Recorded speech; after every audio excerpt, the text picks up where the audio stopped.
located in the shadow of the Gateway Arch. Worldwide Technology Raceway at Gateway is home to the Outlaws Sim Series Gunman Trucks penultimate round of the regular season. The 14th round at 22 holds a lot in the wings for the series' best 13. Who makes up that 13 will be decided over the course of the next two races, and all of which will be right here on Pit Stop TV. Good evening, everyone, and welcome to the virtual Madison, Illinois. Devin Zimmerman joins me on the call tonight, and Vincent Cortez is on our social media coverage this evening. And Devin, a unique track on hand tonight. A flat, egg-shaped, mentally taxing gauntlet, 165 laps around. How would you feel heading into tonight's race, especially if you're a driver on the cut line? I mean, it can get intense, so it's going to be very interesting to see these drivers navigate this track. I mean, it's a 1.25 mile oval. It is a favorite with many of the current drivers in the Craftsman or the Gander or Camping World Truck Series. Sorry, excuse me about that.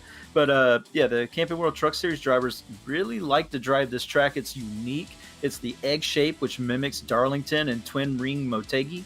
It's also very similar to corners to some of the tracks that we have been to. New Hampshire, turns 1 and 2 with 11 degrees of banking, and that really narrow, like that narrow like point there almost mimics Phoenix International Raceway's turn 1. So it's pretty cool to get through there. Turns 3 and 4. Turns 1 and 2 mimic New Hampshire. I'm sorry, getting it backwards. Turns 1 and 2 mimic New Hampshire with how it drives on the lines the same as 1 and 2 in New Hampshire. So you can be looking for that exit off of 2 to be an issue, kind of like Calamity Corner was for some of these guys in New Hampshire. Turns 3 and 4 mimic the turn 3 and 4 at Phoenix International Raceway with how long and how flat it is. Only 9 degrees of banking there, and a very long turn to get around to come back to the start-finish line. So it's going to be very interesting to see these guys navigate this track tonight. Very interesting pit road entrance. It is before turn 3, so that might catch a couple drivers off guard.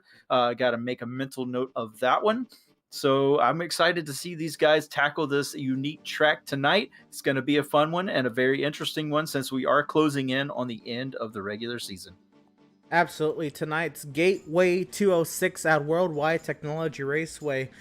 Here again, the penultimate round of the regular season, round 14 to 22. It's going to be a fun one tonight. Let's get right into why it is just so important. Let's take a look at the standings coming into tonight's race.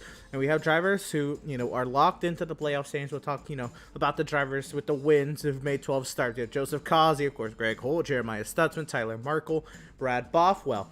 Tonight, if Seth Berger and Max Service start tonight's race, they will lock into the playoffs, and Farron Elam Jr., of course, will lock into the playoffs. Now we talk about the drivers who aren't locked in. You look at Lingerfeld, who has a pretty decent cushion, but he needs to have a decent run tonight to lock himself in, but not have to worry about next week's race if he's just going to lock himself in on points. But he's top of the charts right now in practice.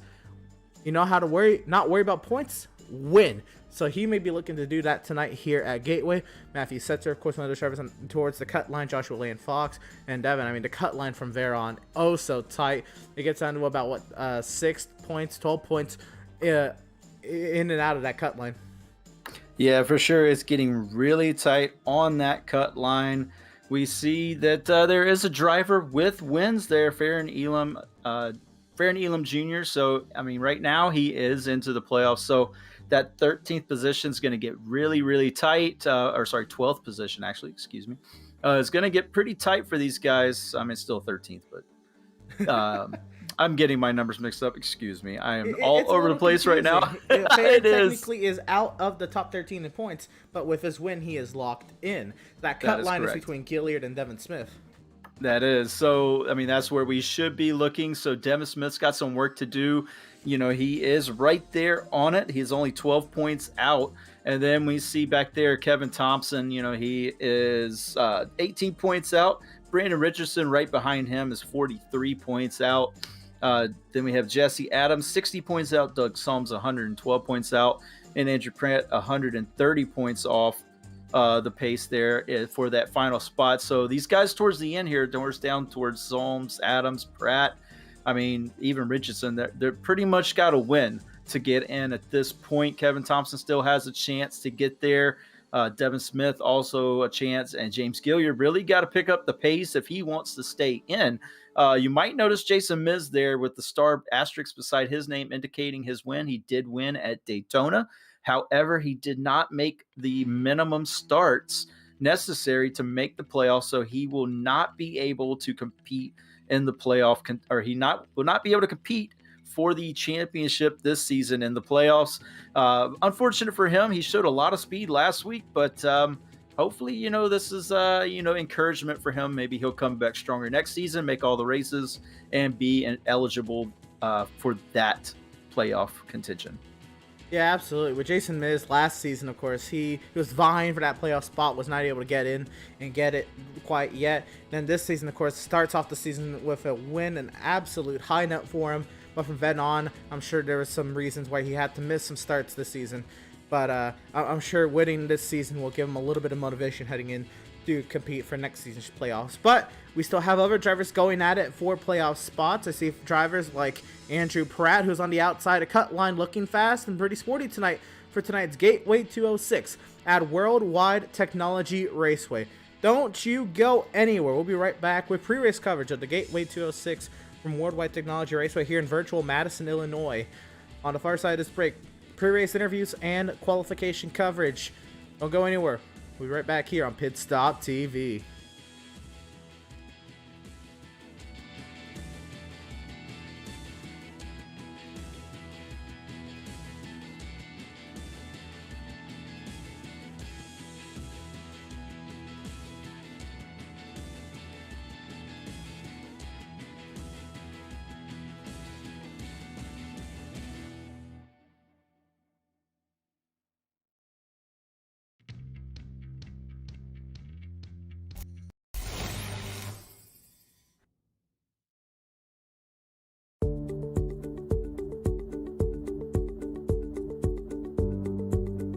Sound art is a product that is a speaker and it's art. We combine it together and we call it sound art.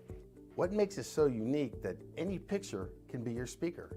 Sound art gives you the high quality sound without the ugly speaker. This isn't a picture with a speaker, the picture is the speaker. Just imagine your wedding picture uploaded onto a canvas and now it's speaking 10,000 tunes. I mean, it's a very cool concept. What we like so much about it that you can take anything that means something very special to you, upload it on the canvas, have it hanging up in your room, your balcony, wherever you want to put it, and now it's a speaker. I mean, how cool is that? It's something that we have that and no one has. No one has this product. It's just a great gift to give anybody. It's just a neat concept. Around here we say, art never sounded so good.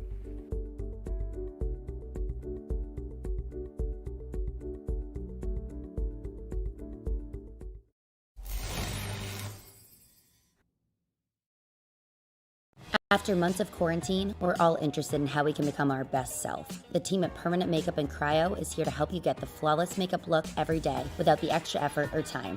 When it comes to your appearance, you deserve the best care that money can buy.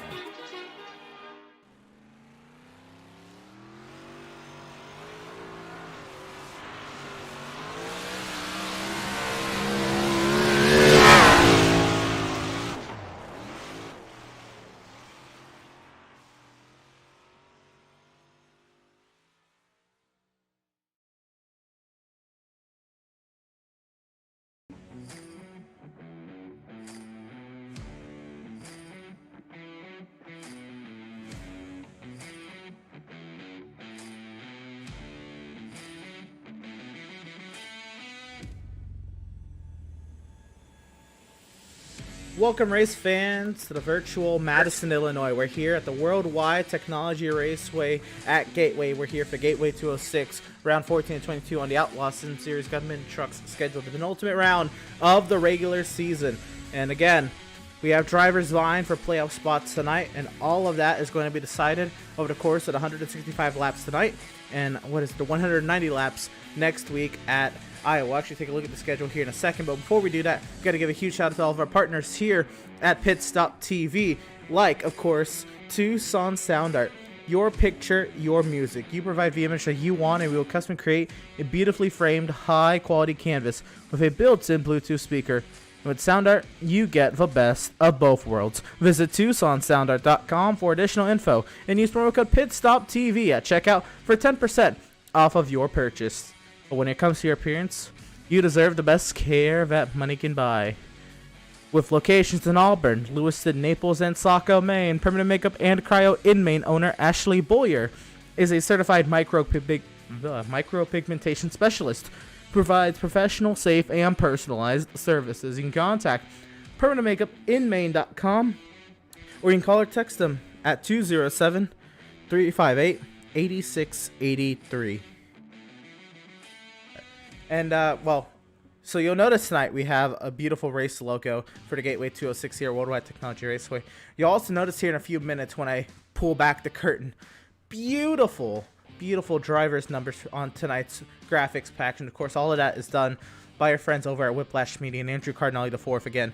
Kind of the man behind the curtain that sets all of these things up for us here at Pit Stop TV. Of course, he does a lot of broadcasts as well, but from the Outlaws side of things, you don't get to listen to Andrew's beautiful voice as much as you would on other broadcasts, which, by the way, you should totally check out.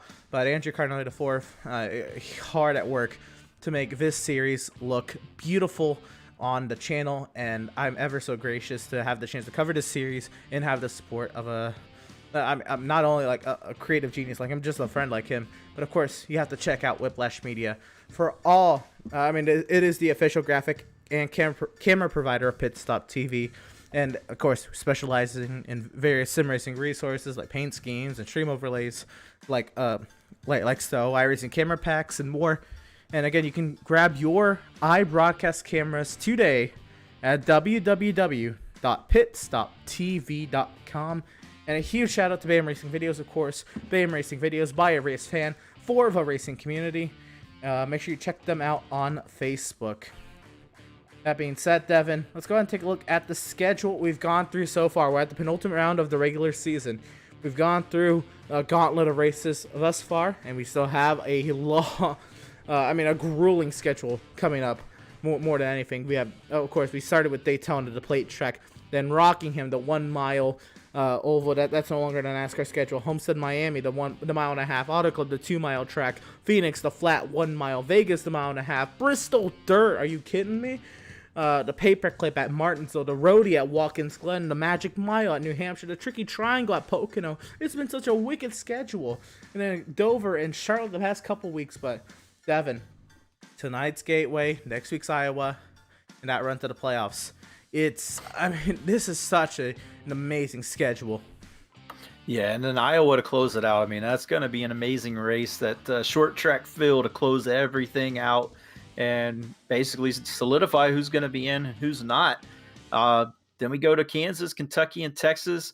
Again, 2 races for each round. So Kansas, Kentucky, both 1.5 miles, but drive very differently. And then Texas, in its own right, drives differently than the 2 before it. So even though they're all 1.5 miles, they drive very different. Then we hit the Charlotte Roval, which is going to put another road course test to these guys in the playoffs. And then we hit Talladega. Talladega is going to be the race before we get to our finals here. It's amazing to think that Talladega is this late in the schedule, and then it's followed by, the washing machine, as some call it, the last Coliseum of Bristol. And then we head to Atlanta to close it out. But, just that run to Atlanta, it is a grueling schedule. You're not going to be able to take a week off. It is the playoffs, of course, but just the way that these races are scheduled, whoever did it, is going to have to put, it puts these drivers on their toes each and every race. And it is lovely to see. And, it pulls out the best of all these drivers. Absolutely. We're going to take a look. Look at that background. Look at the Gateway Arch there on the background of your screen on the right-hand side. beautiful, beautiful work by iRacing to detail the track and all that good stuff. Heading into tonight's, of course, Gateway 206 here at Worldwide Technology Raceway at Gateway. Let's go ahead and take a look at the practice times thus far. Now, of course, top of the charts, you have the 53 of Landon Lacey. You have Lingerfelt, James Gilliard up there. Some names we're not used to seeing up there. You know, James Gilliard really contending at the top of the practice charts. Andrew Pratt, a pleasant surprise to the top of the charts. Ben Park, Josh Fox, Eric Peck. I mean, some of these names up here really showing some speed. I think could be a really exciting event we have on our hands tonight, Devin. And there's a driver I really wanted to get rolling here and talk to, and it's this driver of number 33. James Gilliard, of course, comes into tonight's race 12 points above the cut line. Pretty much you are the cut line, James. Heading into a track like Gateway, a track that maybe a lot of people don't really run. So there's a lot of unknowns. But to you, James, third on the practice charts, how are you feeling heading into a race like so? It's just been a little bit of bad luck the last couple of weeks. I mean, I still feel the same. Car's decently fast, so if I can stay out of trouble, I mean, I should be fine. If I get caught up in some junk, then yeah, be another bad night. Well, you think of a track like Gateway where it's so hard to overtake, and really a lot of the means of overtaking is using that front end of the truck there, the chrome horn as they call it. And then next week a short track at Iowa, tracks that could be prone for drivers to get into trouble. What's your plan to stay out of that trouble? I think I'm gonna try to qualify as far as I can toward the front and stay out of trouble. I haven't really made up my mind yet, but I think that'll probably be the safest place to be. Absolutely. And now, Gateway, again, you got a lot of speed under you coming into tonight's race. A lot of people could say that's one lap pace. Well, how do you feel about the long run pace of your 33 truck? It feels pretty good. Tires are wearing pretty even on the right side. That's usually a good sign to me that things are going pretty well. I think I'm only falling off second to a second and a half over a 30-lap run I did. So haven't really checked out anybody else's time, but I feel like I'm on edge and pushing it the whole time. So I think it'll be all right. Right on. Well, I'm not going to ask you what ifs because, well, we're not there yet. But I will ask you about Iowa coming up as well. Again, that's a progressively banked 7/8 mile short track. How do you feel about your chances there as well? I'll be honest, Iowa's not one of my better racetracks, so I hope to really, really make some good ground here tonight and then maybe not be in such a tough situation when we get to Iowa next week. Absolutely. Well, James, again, third on the practice charts. A lot to look forward to in tonight's 165 lap affair around Worldwide Technology Raceway at Gateway. James, we're going to give you the floor here to shout out whoever you got to shout out. Thank you, ever got to thank, for giving me the opportunity to compete each and every week.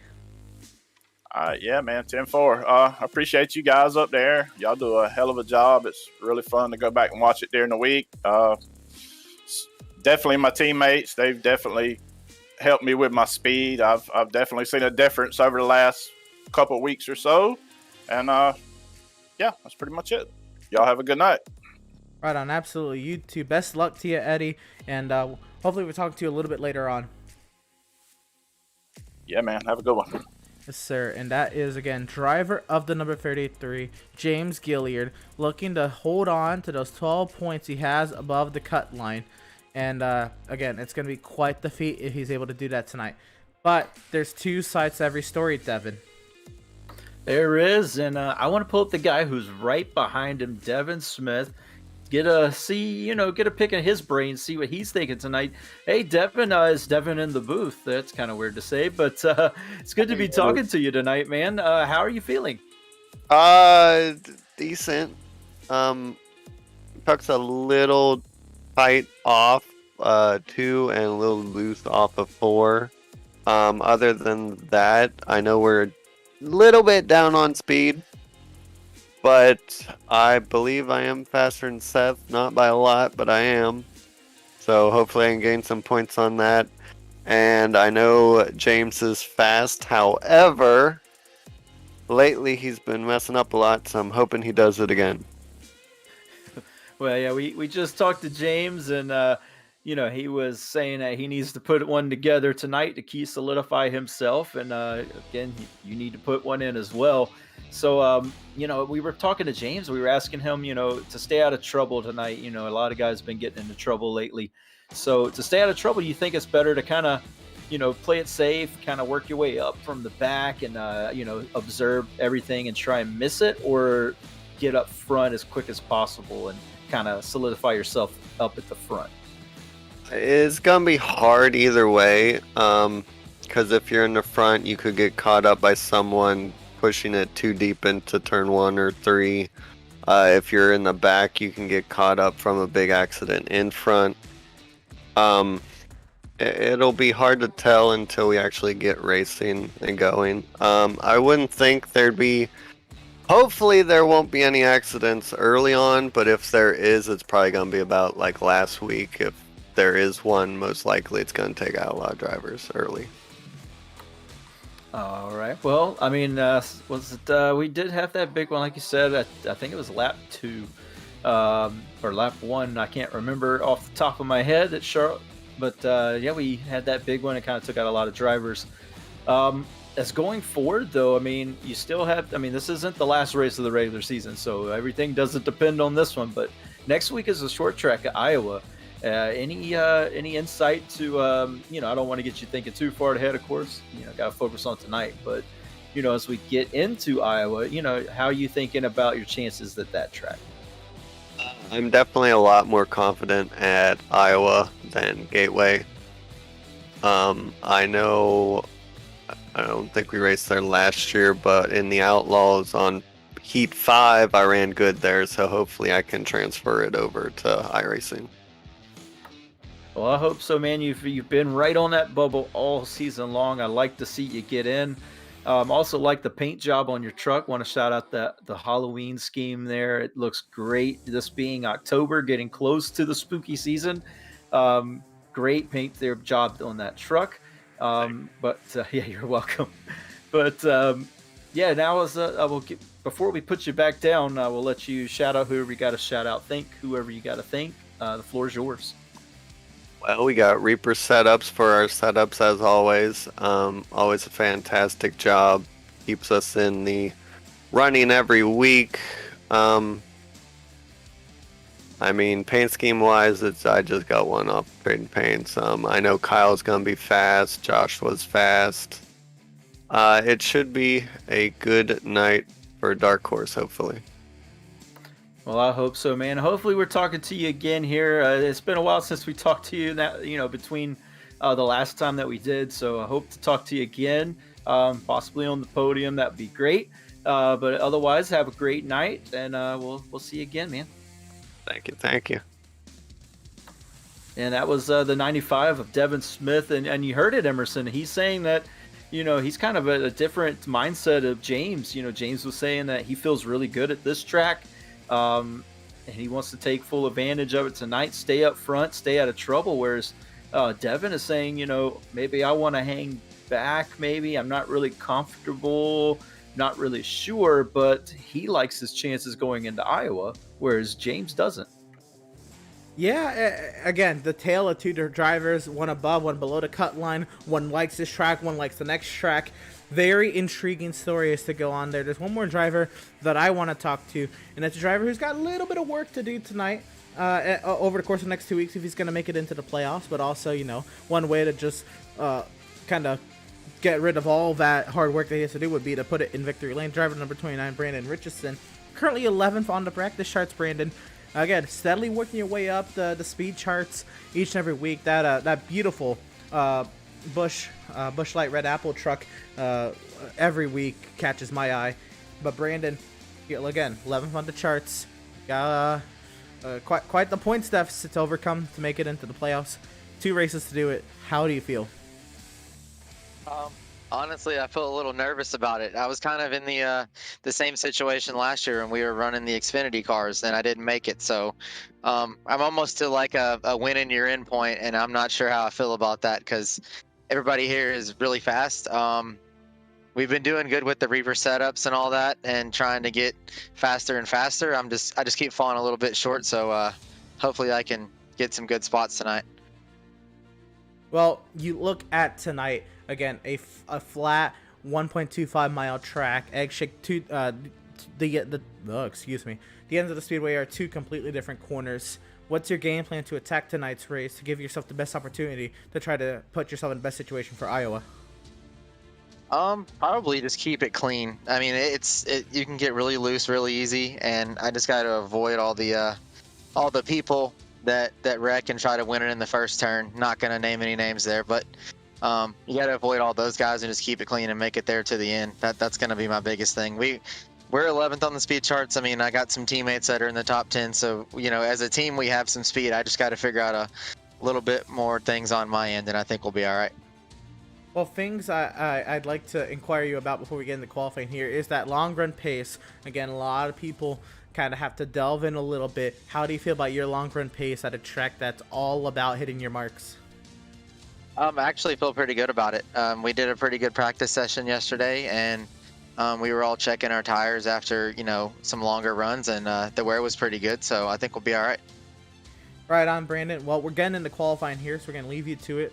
But before we let you do, we're going to give you the floor here to shout out whoever got a shout out. Thank you, whoever got a thank for giving me the opportunity to compete each and every week. Well, I'm going to thank Reaper Speed Labs, Kyle Lingelfelt for getting all of us going into that. Obviously my girlfriend and my parents and all that, just, they support me and watch me and all that good stuff. So, and you guys, of course, I appreciate it too. He's good. Absolutely. Well, Brandon, thanks for giving us the time here to talk to you. Best luck to you tonight, driver. Hopefully we're talking to you a little bit later on. Thank you, guys. I appreciate it. Driver of the number 29, Brandon Richardson, plus 40, I believe, plus 43 to the cut line coming into tonight's race. A lot of work to do. The work starts now, though. Qualifying underway here at Worldwide Technology Raceway for the Gateway 206. Yeah, and we'll see these guys here. Who's this on the track now as we get into qualifying? That is the 5. That's Matthew Setzer working his way off of turn 4. And Setzer getting up to speed here. Again, Setzer, one of those drivers who needs to kind of maintain a gap that he has in the points. I believe he is inside the cut line, just inside the cut line. We'll confirm real quick. Yeah, Setzer is inside the cut line at 38 points. So he just needs to have a decent run tonight to maintain that gap and to not be worried at Iowa. But let's ride on board with Matthew Setzer as he contends for the Fret Tire and Stone Cold.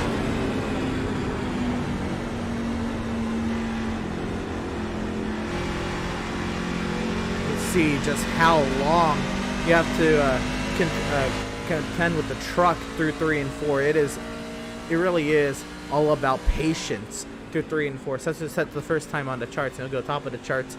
But remember, 3 qualifying laps. Yeah, and you can see how he's driving each turn. He's down on the bottom in 1 and 2 like you would be at a track like New Hampshire. Yeah, and he's downshifting. We heard a lot of guys doing that at New Hampshire in 1 and 2 as well. Some guys downshifting. I believe Greg Holt was one of those guys.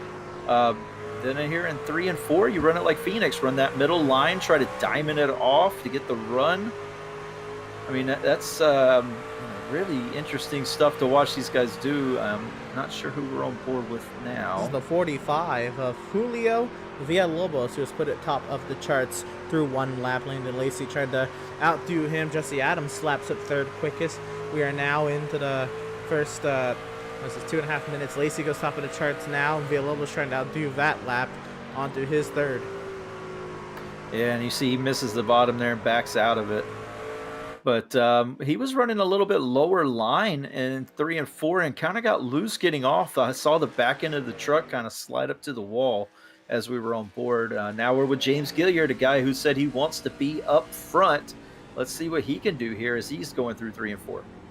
Again, James Gilliard, he said he wants to be up front. He needs to get a clean qualifying lap. 3 laps to do it here in qualifying, as it is each and every week. He was 3rd on the practice charts. He has the truck to do it. Does he have the driver to do it? He'll put it 2nd for now over Kyle Lingerfelt and the rest of his playoff competition, but he's still over a 10th and a quarter off. Lingerfelt now goes 2nd quick. If you continue to ride on board with Gilliard right up against the wall down that back straightaway. Yeah, getting everything he can off of turn 2, right up against the wall, dives it into 3, kind of overshoots the turn. I think he's a little higher than he wants to be, but he's going to diamond it off, try and get a big run to make up that time. Let's see what he can do at the line. I don't know if this was going to be a little faster. It will not No, I be. don't believe so. Yeah, it looks like he missed the entry into 3 a little bit better in 1 and 2. Ooh, he's right on the bottom. Good line through 1 and 2 that time. Slides it up to the wall, giving it everything he can. Well, now we're on board here with the 95 of Devin Smith. The other side of that story, Devin Smith puts it 8th quickest, and that was, I believe, his last lap. No, he just downshifted there. He's got one more lap in him. Here comes Devin Smith. Yeah, it's so interesting to see these guys downshifting in 1 and 2 like they were at New Hampshire. I mean, you know, the 1 and 2 is comparable to New Hampshire, modeled after 3 and 4, modeled after Phoenix 3 and 4. And I mean, it is driving just like both of those corners at that track, and it's really cool to see. You know, when the track does that, you know, models itself after others, kind of like Pocono does. But just how similar those turns are ran to their actual track they're modeled after. Well, a lot of the cut line drivers have gone ahead and set times. When I catch up with the 23 of Benjamin Park, he will not make the starts to contend for the postseason this year in the Outlaws Sim Series, but he's gonna loop it around on his first lap. Ben Park, who is slowly getting up to speed and has brought a lot of speed with him on his return to the Outlaws Sim Series. He'll avoid Vacone there on the inside grass. He'll gather it back up and he'll go at it again. Let's catch up with how about our point leader, the 88 of Joseph Cosby, who's actually not on the track. So we'll catch up with the 42 of Tyler Markle. Yeah, Tyler coming off the pits now, going to attempt his qualifying laps. Something that's interesting is I don't know if we mentioned it, but Brad Bothwell not here tonight.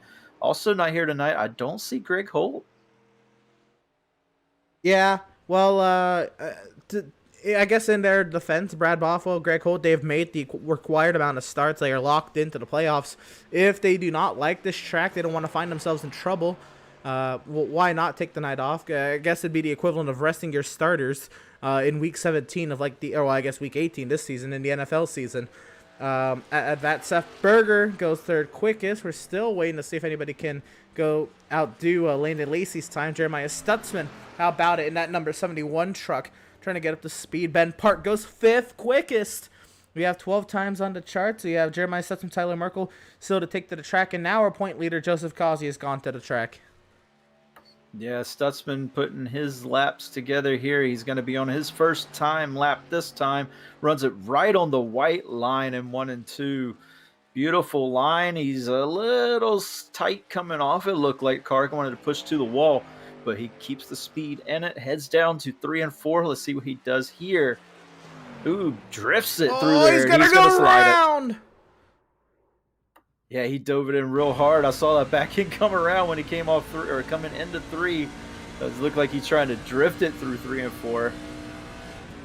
On board here with the 88 of Joseph Causey, 7th quickest after his 2nd lap. He's got a 3rd lap in him right now. He's got to keep it off that wall, keep that truck planted. Joseph Causey's not looked too sporty tonight, trying to see if he can hold on to the to that point lead over Greg Holt, which I mean he should do. So he should gain on Greg Holt if Greg Holt does not show up, and try to solidify that top seed in the Outlaws Sim Series playoffs. He continues on here, and now coming to the line. This should be the completion of his 3rd lap. Joseph Causey across the line. 2nd quickest. Yeah, he runs a different line. He runs higher in 1 and 2 and basically straight lines it off the turn. A lot of guys we've seen have been running it down towards the bottom in 1 and 2, so a little bit different strategy, and it worked for him. Almost pipping the pole there of Landon Lacey's time. But now we're with the 29 car of, I believe that is Brandon Richardson. Brandon driver, Richardson, my bad. 43 points outside the cut line, needing a great run tonight. Right now 13th on the qualifying charts. That time, this should be the completion of a 2nd lap to the line. Richardson, he'll get one more crack at it, but he'll put it 12th quickest, as now there's 15 times on the charts. Now, I think that was actually his last time. He runs it up to the wall and resets the truck. And around goes Stutzman again. If he resets, if he can grab one more lap. No, that was the end of his 3rd lap. So that'll do it for Jeremiah Stutzman, who will not set a qualifying time here at Worldwide Technology Raceway at Gateway again. We're here for the Gateway 206. We were into qualifying here for the Pratt Tile and Stone Pole Award. Again, Pratt Tile and Stone serving Central Vermont since 2005. We still got 75 seconds to see if anybody else will come and try to rival some of the times on the charts. But again, tonight's the Gateway 206 at Worldwide Technology Raceway. Outlaws Sim Series Gunman Trucks round 14 to 22, the penultimate round of the regular season. The cut line, 12 points between James Gilliard, Devin Smith. Devin Smith needing a great run tonight. Maybe some mistakes out of Gilliard to help his cause if he's going to point his way in. Also, let's not forget, if a driver that has made 12 starts or is going to make 12 starts on the season wins tonight, that shifts the cut line, especially if they're outside the cut line. Yeah, it does. I mean, if a new driver wins, then we got another shift, and some of these guys who are on the cut line can find themselves outside. James Gilliard comes to mind, for that. Matthew Setzer right there as well. So these guys, pretty much they don't want anybody else to win it who hasn't won already, or they just want to go win it themselves. Gilliard sitting in 5th is in a good position to kind of work his way up to the front. Also, our points leader is there as well, and it looks like we're going to run out of time, so the Pratt Tile and Stone Award will be awarded to Landon Lacey. Congratulations to Landon Lacey on the Pratt Tile and Stone Pole Award. This is, I believe, his second time winning it this season, so congratulations to him.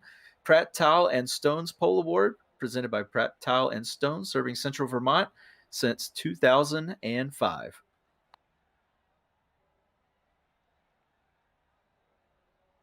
Well, here we go. We're now into the race session here for the Gateway 206 at Worldwide Technology Raceway at Gateway. Let's go ahead and get into our starting lineup for tonight's race. And how about it again?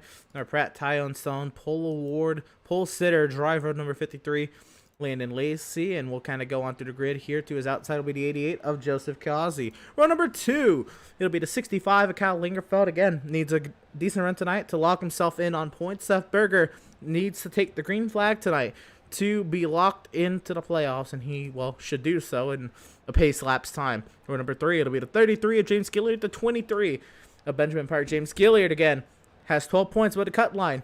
That is not a safe gap heading into Iowa. He's got to expand upon that if he wants to feel better about himself heading in to a track he's not feeling too hot about. Row number 4, the 98 of Farron Elam Jr., 81 of Max Service. Max Service will lock into the playoffs when he takes the green flag tonight, again, in one pace lapse time. Row number 5, it'll be the 45 of Julio Villalobos Jr. and the 5 of Matthew Setzer. Matthew Setzer, I believe, is 38 points above the cut line.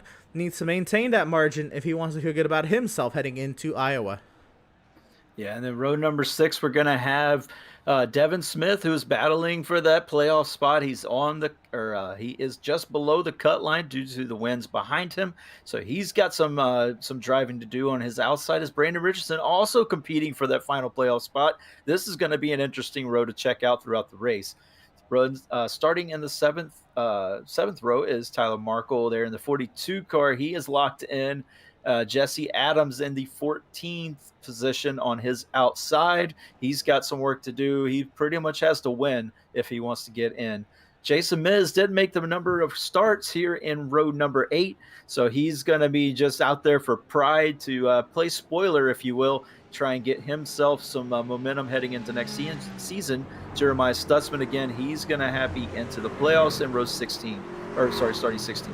And then we have row number 9 on the inside, Seth Fitzpatrick in the 2 car. He is in the playoffs currently. And then Adam Gardner in the 56, our league owner, in 18th position. And then row number 10, John Mickey. He's starting in the 19th position. Andrew Pratt in the 20th position. Both of these guys need to win.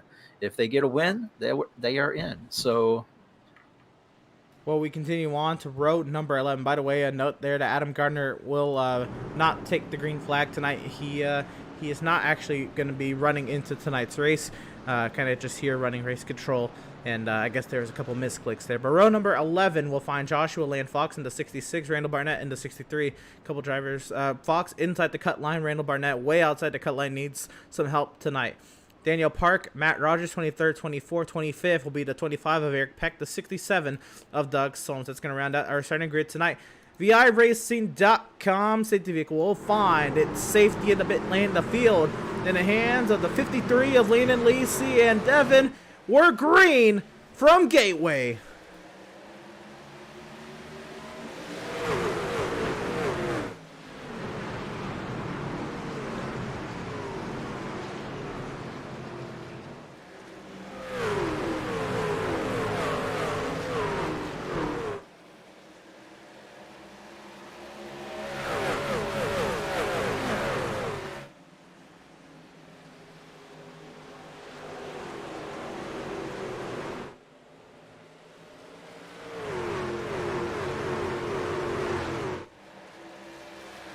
A clean start from the field, but Joseph Causey will take the lead. It will not allow Landon Lacey to lead a lap on the opening lap of the race.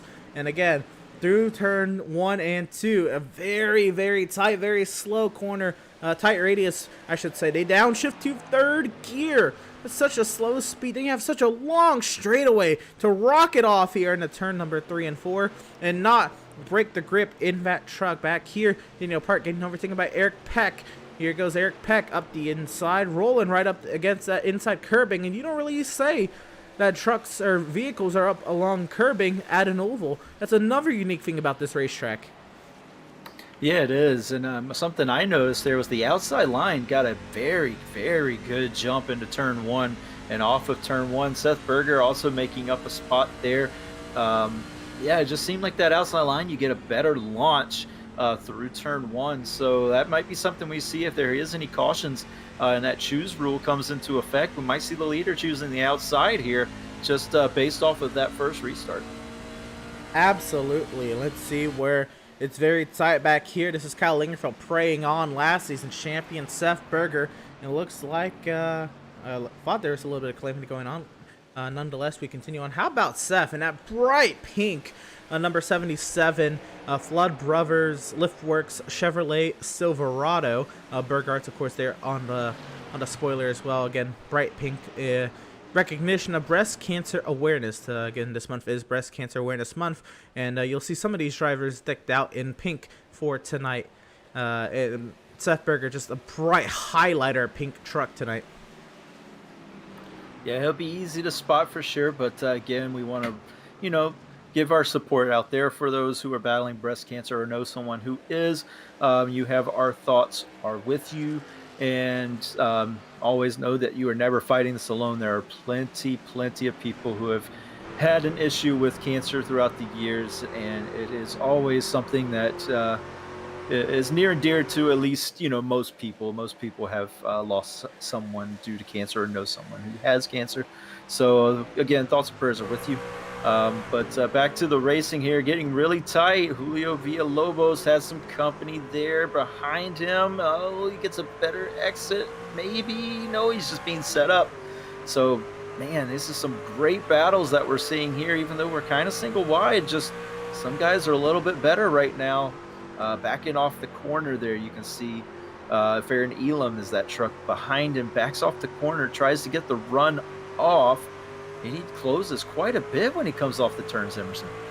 Yeah, so Villalobos had to overtake Farron Elam a couple laps ago into turn 3. That has since, of course, gone in the way of Villalobos' favor. Tyler Merkel just got overtaken here by Seth Fitzpatrick. And at number 2, AC Delco Chevrolet Silverado, Matthew Setzer and Devin Smith are going at it. Smith has gotten the better of Matthew Setzer. And we continue on again. Battles, they're pretty tricky to spot here at Gateway, because it really is very hard to overtake here. But it's also pretty easy to set up an overtake. And I mean, like, hear me out here. Again, you have so much off-throttle time. If you just hit your mark a little bit better than the driver ahead of you, you have a lot of time to pick up that speed. But now, it's how you execute it when you get down into the corner that really is the hard part at a single-lane racetrack. You really have to be precise with your movement. We'll see here, Setzer attempt. He does not send it in there. He didn't think he had enough momentum on his side to try to send it to the inside of Devin Smith. And now he's under attack from Seth Fitzpatrick. Yeah, you really got to figure out. Oh, around he goes. He'll hold on. Oh, man, that was a good save by Matthew Setzer. But I was going to say, you really have to pick your spot that you want to overtake, as we see the 65 or Lingerfeld underneath the 77 of Berger.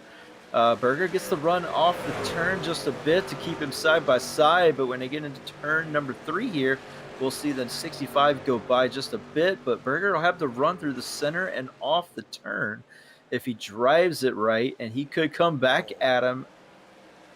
No, he looks like he backed off just a bit, maybe got a bit too tight on the outside, but normally you can hold that line and hold your position there on the outside of turn 3 or 4. Turns 1 and 2, though, I mean, it's like you said, it's so hard to pass here. You got to set it up just right. It looks like Lingerfeld did that on Berger. Also, Berger with a little help of getting tight off of the turn there. So he's pulling away from him now, though, that he's by him. How about this? Benjamin Park, a driver who struggled in his few starts he made last season in the Outlaws Sim Series, back when they ran the Xfinity Series card last season. He improved his craft on iRacing, shows up this season, and now he's going toe-to-toe with last season's champion, looking to see if he can size him up and take 4th position. How about this?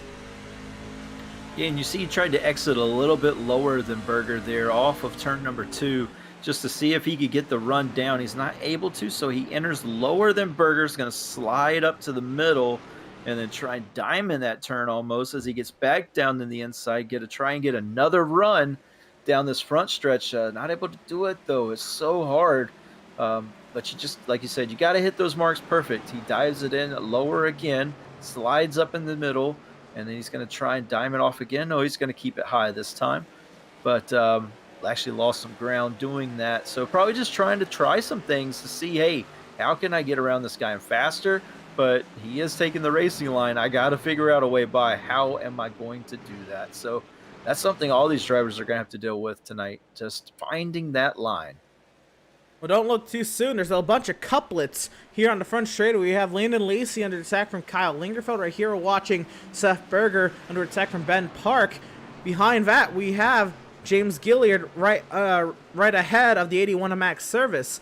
And now this is important where James Gilliard lies here, because in about 20 laps time will be the completion of stage number 1. There's a battle for second as Lacey under attack from Lingerfeld. Here comes Lingerfeld up the inside, trying to take away that position from the 53 of Landon Lacey. Off of turn number 4, second position belongs to Kyle Lingerfeld, and he just might have something to say about today's race and how the playoffs will go. He's moved himself up into that second position. But real quick, back to my point on Gilliard, the stages will be awarded at the completion of lap 33 and 74. As back here, Ben Park had some trouble here. He's fallen back through the running order. Yeah, he might have got loose in 1 and 2, running those different lines, trying different things, and it didn't work one time for him. He loses a couple positions trying that. He's going to have to make that back up. And he's also under attack from behind from Farron Elam at the moment, too. I'm going to try to see what had happened here with Ben Park. This is them, Ben Park trying to get to the inside of Seth Berger into turn 1. He dives in there, and he downshifts the third gear. I think there's a little bit of a wheel hop there. He holds onto the truck, but Gilliard and Max Service were there to take advantage. Yeah, and that's some of the dangers that can come from downshifting. You just don't know if the truck is if it's not exactly perfect. It can light up those rear tires when the revs hit and just send you around. You have to be precisely on where that downshift mark is. And like I said, if you're just a little off, it could do that to you. So good job hanging onto the truck, though, from Ben Park. Let's see if he can gather back up. He was able to stay, or no, Farron Elam was able to get around him. Park having more trouble off of turn 2 now. I saw him wiggling the truck there at the top of the screen. But, yeah, he needs to gather back up, calm himself down, and start getting back up to the speed that he knows he can run around here. James Gilliard, though, doing really good. Is up to 5th where he qualified. So he lost a couple positions on the start. Now he's back up to his starting position. And his biggest competition are Richardson and Smith, both back there with 10th and 11th at the moment. So, he's doing what he needs to do at the moment, just staying ahead of these guys so they can't catch him. Yeah, absolutely. And you saw last lap, Max missed the bottom into turn 3 a little bit. Elam nearly had to go. at the 81 of service. This time around, Max hits the bottom side of the racetrack. You know what? With Ben Park's troubles, that's just kind of a product of once you light up the tires once, it's really, really hard to cool them back off and to give yourself that opportunity to not make the mistakes. I want to give a shout out here to Lingerfeld, who is chasing down race leader Joseph Causey. Kyle Lingerfeld came into today's race and 60 some points over the cutting line, and he's looking to not only lock himself in points, but maybe lock himself in via a win tonight. Closing in on race leader Landon Lacey has I guess he is disconnected from the session. We have lost the 53 of Landon Lacey. No, he is back. I guess there's a major lag spike for the 53 of Landon Lacey. Yeah, maybe just a quick blip there from Lacey, but he is falling back into the clutches of Seth Berger now, kind of falling off the pace from these two leaders. You know, he was kind of hanging with Lingerfeld for a bit. Now he's about second and a half behind Lingerfeld. Lingerfeld's still closing, though, on the leader. He is right on the back bumper almost, only 3/10 behind Joseph Causey right now. And how about it? There's the chase on your screen. Causey trying to hold on to the advantage. Remember that big lead he got out to? Wonder what the state of that right front tire is, the right rear tire is, as Lingerfeld closes and closes and closes the gap that Joseph Causey had on this field. A stranglehold I thought Causey was going to run away with and claim his 4th victory on the season. Lingerfeld quickly cutting into that advantage. Now 0.3 of a second, and he's getting into the point here where he's going to struggle with some dirty air. Yeah, and when you get in that dirty air, you just don't want to be running in the tire tracks of the truck in front of you. You can see it last time. Lingerfeld kind of ran a little bit lower. This time he's going to have to slide up a bit. I think that's that dirty air talking, where he kind of slid up in the center of the turn. He does get a better exit, though. Was able to get back into the gas just a little bit earlier. Diamond off the turn. Let's see what they do in 3 and 4. Looks like he runs a little lower than Causey entering. Yes, he does again. And he's making a big time through the center of the turn now. He's on the back bumper. Causey sideways. So is Lingerfeld. Down the front straightaway. Lingerfeld is there. Lingerfeld sends it to the inside of turns 1 and 2. Causey gives him the inside. Lingerfeld trying to get the run through the center of the turn and off. He looks to have a good run, but Causey's going to come back at him on the outside. I don't know if he's going to get it done this time. No, he's not. He dives in behind Joseph Causey. He's going to try again in 3 and 4. This is where he is better than Causey, a lot better. He closes so much on him in the middle of that turn and off, and he again, both of them side by side as they come to the start-finish line. I gotta say, real quick, before he gets overtaken here into turn 1, it was a brilliant defense from Joseph Causey last time through 1 and 2.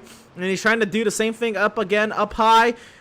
But off of turn 2, Lingerfeld trying to clear. He's not clear yet. Now he is, as Causey got sideways out of the corner.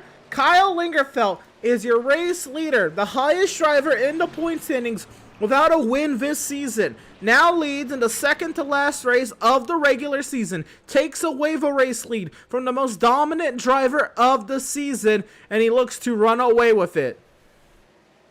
Yeah, he is just better than Causey at this moment, especially in 3 and 4. You can see how much speed he gains through the center of the turn and off the turn in 3 and 4. Causey running that higher line in 1 and 2. I'm not sure if that's still working for him. You can really light your tires up doing that in iRacing. It's not as easy on the tires as it is in real life. Apologize for the hiccups, but yeah, it tends to be that lower line in iRacing tends to favor as far as saving tires. Some tracks you can run the outside. They're set up that way. One that comes to mind is Kansas, but yeah, just here it seems to be that inside line. Lingerfeld has kept it there the whole time and just maintained that speed. How about this? Faraday Lamb Jr. just powered around the outside past Max Service. Phenomenal move from Faraday Lamb up into the 6th position. He sizes up the battle for 4th up ahead with last season's champion Seth Berger and the 33 of James Gilliard. Yeah, Gilliard not satisfied with where he's at. He wants to keep ahead of these guys behind him, chasing him into the points. He's going to look to set up Seth Berger as they get off of turn 3. He's right on the bumper of Seth. But Seth running that good line right through 1 and 2 and 3 and 4, kind of runs the middle line. and not really allowing Gilliard to get any room anywhere to make a move. Oh, Seth a little loose off there on turn 2. That's going to leave the inside open. Gilliard takes the dive as they get into turn 3. Let's see if he can make it stick. Trying to send it up the inside. Seth fights back on the outside, and James Gilliard is cleared into the 4th position. I want to say stage 1 will be scored at the completion of lap 33. James Gilliard's now up to 4th. I don't know if he has anything for Landon Lacey, but he's sure going to try. How about stage points to help out James Gilliard's situation if he can hang it up here? Yeah, this is a good stage point. The only other driver that's chasing him that could possibly catch him is Brandon Richardson, and he's back in 9th. So right now, it doesn't look like it's going to be much of a fight if these guys can't get up there and catch Gilliard, or if Gilliard doesn't run into trouble. But he is doing what he needs to do tonight in that 33 truck and keep these guys behind him and bring home a good haul of points. Tyler Markle, the Dover race winner, overtakes the Mexican Julio Villalobos there for the 11th position. Villalobos not done, though, trying to get a higher entry into the corner to try to get a better exit. And sideways is the 45. He'll save the truck as Eric Peck catches the wall way back in behind. Villalobos trying to hold on and see if he can get a shot at Tyler Markle before stage ends. And again, the stage scored at the completion of lap 33, but there's going to be no cautions, no changes in the session state of the race to the stages. That's how we run things here in the Outlaws Sim Series. The gap between Landon Lacey and Joseph Causey has now shifted. Joseph Causey, the tires may be used up on that 88 truck, and now, oh! Did Causey catch the wall of it? Did he catch the opening in the wall? There's right front damage to the 88 of Joseph Causey. Big time damage on the right side. And that may effectively end the 88's night. That type of damage you cannot recover from here. That is a big, big impact. I mean, luckily, his main rival, Greg Holt, is not here tonight. Chose not to take part in this race, and Causey just running a little high, and it kind of bit him there. He catches that there's a big gap in the backstretch wall right there, and he caught it where it comes back on you. You can kind of get, lulled into it, and that's exactly what happened. He took out the right side of that truck.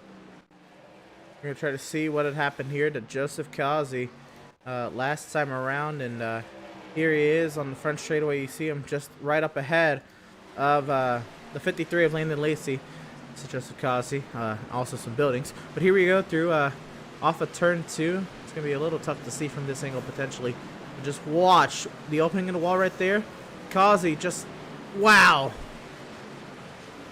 Yeah, it lulls you up there. You think you have more room than you do, and then when it cuts back at you, if you're not ready, it'll bite you just like that, and it's bitten Joseph Causey. Man, that's so unfortunate, but like I said, lucky for him, and now he's fighting the truck. You can see it, but lucky for him, his main rival is not here tonight, so his lead in the regular season points should be safe, but the rest of this race will not be a pleasant drive for him. He's going to be fighting that truck the rest of the night. He's already lost out there to, I believe that's James Gilliard in front of him. Yeah, this is a replay. Oh, that's the replay. I'm sorry. Oh, man. Yeah, you can see it. He got lulled up there and just hit it. Man, that's so tough to do. Tough luck for that to happen. But, yeah, it's going to be a handful for him for the rest of the night. Well, we come back to race leader Kyle Lingerfeld, one lap away from claiming stage 1 victory here at the Worldwide Technology Raceway at Gateway. We're here again. The Gateway 206, Virtual Madison, Illinois. Kyle Lingerfeld through turns 3 and 4 for their final time in stage 1. And off of turn number 4, Kyle Lingerfeld will go ahead and win stage 1 here at Worldwide Technology Race. So it'll be Landon Lacey second, and James Gilliard third place in stage 1. It's going to be huge to his bid to hold on to that final spot in the playoff standings. Theron Elam 4th, Seth Berger 5th, Max Service 6th, Benjamin Park 7th, Brandon Richardson 8th. Looks like it was Joseph Causey 9th as Seth Fitzpatrick will overtake him now to put Seth Fitzpatrick in 9th on this lap and Joseph Causey in 10th. Yeah, and Causey's not done losing positions yet. Tyler Markle there, ready to pounce on him and get himself into the top 10. Ooh, a little contact possibly as they come off of 3 and 4. Markle goes powering by there down the front stretch, though. Just that truck right now for Joseph Causey, such a handful with the damage on the right side of it. Joseph Causey is not having a good time right now. And we're going to get the confirmed stage results here from Race Control. And, of course, it is Kyle Lingerfeld, the Stage 1 victory over Lacey, Gilliard, Elam, Berger, the top 5, Service, 6th, Park, Richardson, Causey, and Fitzpatrick, the top 10 at the completion of lap 33. Now, these drivers will go to the completion of lap 74 for stage number 2. Farron Elam Jr. going to close up here on the 33 of James Gilliard. And Elam, again, locked in to the playoffs, trying to improve his positioning. Right now, he is outside of the top 13. That doesn't mean much to his to his status in the playoffs, but he'd like to just improve upon that heading into the playoffs. Yeah, Farron Elam starts slowly catching Gilliard. Landon Lacey slowly catching Lingerfeld. So you got to wonder if maybe Lacey did back off quite a bit there just to save that much more tire for the end of this run. He's kind of taking just about a half a tenth to a tenth a second a lap off of Kyle Lingerfeld. Lingerfeld able to pull away a little bit down the backstretch, but then he catches them up so much as they enter the turn. Lingerfeld having a little bit more off throttle time, it looks like, getting into the turn than Lacey at this point in time in the race. I want to give a shout out to Max Service in the Taylor Swift Chevrolet Swifterado. No, but the 81 of Max Service here in his Chevrolet trying to hold off the 23 of Benjamin Park. Again, this battle for 5th carries on. Max Service locked himself into the playoff by taking the green flag in tonight's race, along with Max. Seth Berger, last name's champion, locks into the playoffs tonight. Ben Park not eligible for playoff competition. He will not make the required amount of starts. Even if he were to win tonight's race, he would not make the required amount of starts to be in contention for the playoffs. But he can still give it his best go to see what he can do in that number 23 truck. And how about the 29 of Richardson? Slowly working his way forward. He's going to need a lot more to go his way here if he's going to overcome his 43-point deficit to the cut line. And wow, look at that. Look at that right left rear there on the 77 of Seth Berger. Let's right from the nose of the 29. Well, here comes Richardson trying to overtake him. Yeah, I'm not sure who got into the back of Seth Berger, but that's a lot of damage. So there's got to be somebody out there with some nose damage, I would believe. For matching right front. Yeah, so I'm not sure what happened there with the 77, but that damage, you can see just how much it's hurting him. He's already lost 3 positions and falling back more. He slowly but surely will start to fall into the clutches of Seth Fitzpatrick, then Tyler Markle on this run. Fitzpatrick right there behind him now. So, man, that is a lot of damage. And we saw with Joseph Causey, he's fallen off the pace quite a bit. Now Seth Berger is too. I'm not sure where he got that damage. We'll have to try and find that. But, man, that is a ton of damage. Yeah, Seth Berger struggling right now in the 8th position. Fitzpatrick smells the blood in the water. He peeks to the inside. He wants to send it on down there. Just can't just yet. Yeah, the best thing to do is going to be do what Richardson did down the straightaway, kind of set him up off the turn, get the run down the straightaway, get underneath him, and then pass him into 3. That seems to be what these guys are doing the most with their passing, setting guys up off of 2, passing into 3. So if he can do that, then he should be able to get by him pretty quick. It looks like they're side by side now. But, they're side by side now, and, Joseph Causey falling way off the pace. Berger, though, slides up in 1. He drove it in pretty deep that time. He's going to be able to maintain that 8th position, but for how much longer?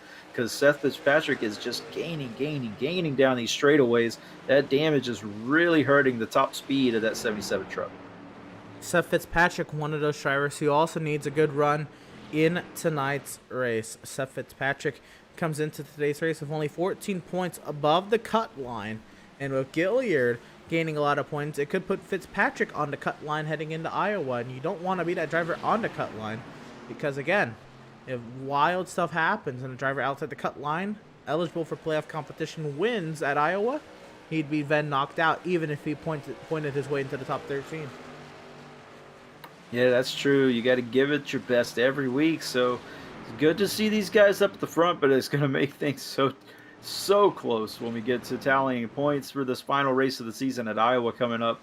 But these guys are focused on tonight. We're on lap 44 of 165. Kyle Lingerfeld still leading. He's able to maintain about a second gap to Lacey. Lacey was catching earlier, but now it's kind of stabilized at about a second back from Lingerfeld. James Gilliard about 2 seconds back from Lacey.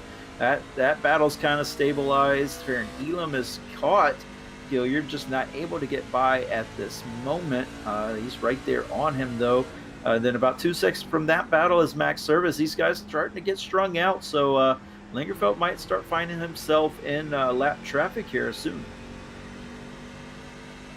Exactly, and again, a majority of this field is on the lead lap. But Dan Park, 26 seconds off the leader's pace, very much so. Could be in the leader's crosshairs if he loses about another 10 seconds or so. We're on board here with the 63 of Randall Barnett. As of the results of last week, he has now entered a must-win situation. But I'm giving him a shout-out because this is probably one of the better runs I've seen from the 63 of Randall Barnett. Up in the 13th, he's chasing down Eric Peck, and he might have something for a top 10 before too long here. A little sideways there out of turn 4, but Randall Barnett pleasantly surprising me tonight at Worldwide Technology Raceway at Gateway. Yeah, I mean, it's a track that you think is a little bit tougher just because of the two completely different turns here. But some drivers just have a knack for this thing. It's kind of like Pocono. I see drivers who just struggle at other tracks, and then they come to Pocono and they're very quick. Just, a unique track that some drivers, their driving style just connects with the track, and that seems to be what's happening. There is a driver on pit road I just saw. It looks like we're having our first stops there. John Mickey, the first to bite. Let's see. I think this was scheduled, so maybe just an early stop to play some fuel strategy, some tire strategy with these guys. And 69 of John Mickey. We'll see what happens here. And again, he's taking damage or a penalty or something. He might have sped. Remember, this is an awkward pit entry. I mean, there's a lot of left front damage as well. But this was an awkward pit entry in the pit lane because you have to take an access lane that these drivers don't normally take. And then the pit cones, they really jump out at you just out of nowhere. And very well could have been caught out by where the pit entry cones are. And John Mickey getting up to nearly 50 seconds here. But with a 40-second hold, we should see him maybe drop the jack here in a few seconds. Or I believe it is a penalty. Damage repairs. Yeah, it might be damage repair. 58 seconds would be that time where you would get off of pit road if it was a penalty, a 40-second penalty for speeding. So it looks like that is damage for Mickey. Maybe he slammed the wall pretty good getting off of turn 2 or turn 4. Just trying to get the damage done. But we see the battle here. Max Service is still on Ben Park. He's been overtaken. Oh, he's been overtaken by Ben Park. Excuse me. Ben Park finally getting that move, working his way back up into the top 5. He was up here earlier, had an issue off of turn number, was it in turn 2 where he got sideways, had to catch the truck and fell back quite a bit, slowly making his way back up. He's now got some daylight, though, between him and Farron Elam Jr., so he's got some work to do to catch those guys in front of him. But he seems pretty quick tonight. Landon Lacey, though, within a half a second of Kyle Lingerfeld. Oh! Lingerfeld hits the wall.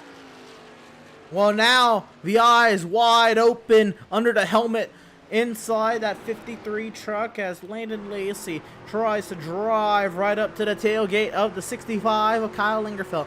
Lingerfeld trying to win to solidify himself in the playoffs. Landon Lacey kind of just here for fun, not going to make the required amount of starts to make the playoffs. Lacey drives it into turn 1, and he gets sideways on the downshift. Now tries to get the crossover through the center of the corner. Lingerfeld gets the great run on the exit. We'll see if he maintains that gap. Lacey closes with the slipstream down the straightaway into turn 3. Who drives it deeper into the corner? Lacey rolls that entry, tries to cut underneath, but Lingerfeld grabs that center. Can he grab that exit?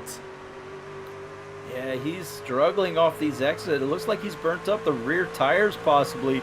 He's not able to get the power down as good as Lacey is. Lacey really drives it into the turns though, and then he slides up. That kind of gives the center of the turn to the 65, but you can see Lacey gains right back up on him as they get off the turn. The 65 just not able to get the power back down like he was earlier. Really struggling now is that 65 truck. Quick update, Farron Elam Jr. has overtaken James Gilliard for the 3rd position, but we're going to keep our eyes on this battle for the race lead. Kyle Lingerfeld in trouble, under heavy pressure, immense pressure by Landon Lacey, as we still have well over 20 laps left in the stage, 22 laps left in stage number 2 as drivers work towards the completion of lap 74. Lingerfeld, a low exit there out of turn 2. Lacey trying to close that gap again. Yeah, Lingerfeld wanting another stage win here. You know, we're getting close to it, but I don't know if he can hold him off for that amount of time. That was a pretty big hit to the right side of that 65 truck, and Lacey is just right there on the back bumper trying to see if the 65 makes another mistake that he can capitalize on. He sends it to the outside for a little bit cleaner, a little bit better turn in as he downshifts through the corner. Lingerfeld trying to grab through the center, trying to get the bite on the exit. You see him upshift into 4th gear here with a little fire coming out of the exhaust, the flame out of the exhaust into turn 4 once again. You see the flame now as he lifts off the throttle and he dances with the lit up rear tires through the center and the exit. Lingerfeld nearly sliding, keeping that 65 in a controlled slide down the front straightaway. Again, trying to hold off Landon Lacey. Applying heavy pressure. Now Lingerfeld up the track to the center of the corner. Yeah, he gets up the track in the center of the corner, but he gets a good exit off. And so he's able to stay in front of the 53 truck for the time being, but the 53 truck putting a lot of pressure. So far, Lingerfeld able to handle it very, very in stride, but I don't know how much longer he can do this. That 53 truck looks pretty good right now at this late stage of the run. The 65 may have killed his rear tires, lighting them up off of the turns. Again, he was getting such good runs in the center and off the turn, so maybe just getting on the power a little too early and lighting him up just a bit more than he wanted to. We now have Seth Fitzpatrick on pit road. And imagine other drivers are going to be brought down to pit lane. Eric Peck, another driver who's on the pit lane. I think we're into that round of pit stops here. Who will take the bait, or I guess who will find their way onto the pit lane amongst the drivers in the lead battle. We await more drivers to pit from the front runners. Continuing on. This is through 1 and 2. Kyle Lingerfeld still out there with Landon Lacey. Coming off the pit lane, Fitzpatrick, Causey, Eric Peck, and Matt Rogers down there in the running order on the pit lane. We watch Kyle Lingerfeld. Now he's coming down. Landon Lacey will overtake him for the race lead. Yeah, I think Lingerfeld's had enough of those tires. He's now going to get some fresh rubber. I'm not sure if he's going to do... slow it down. Where's the pit cone? Right there. Did he make it? We're going to have to wait and see. Got to keep it to the right-hand side there. He was looking to the left, but able to keep it on the right-hand side there. If you turn in early, run that right up against the pit boxes, you will get penalized in this league. They want you to run as far to the right as possible. He dives into his pits box here. Let's see if he can get a good service and get back on the out. entry. Lacey stays on out. Now here comes Landon Lacey into the pit lane. And he'll slow it down to pit speed. Farron Elam Jr. will take over the race lead. Yeah, Farron Elam getting some bonus points here, leading a lap. Landon Lacey's don't want to be too far off of Kyle Lingerfeld there. He knows Lingerfeld has a little bit of damage on the right side of that truck, so it's just a little scrape, not much, but enough. So he wants to stay with him as much as possible, see if he can get him again on this run. as we get into the later stages of stage number 2. We've got about 15 laps until the end of stage 2. So this should be how they Oh, exit, very similar stops. Yeah, it was. We're gonna really see it here, though. Where does Lingerfeld come out in relation to Lacey? Well, there it is. Lacey coming off the pit exit. Lingerfeld gets the run down the straight. We're gonna be side by side down the back straightaway. Wow, Lacey was able to run his true pace there. He was being held up a little bit by the 65.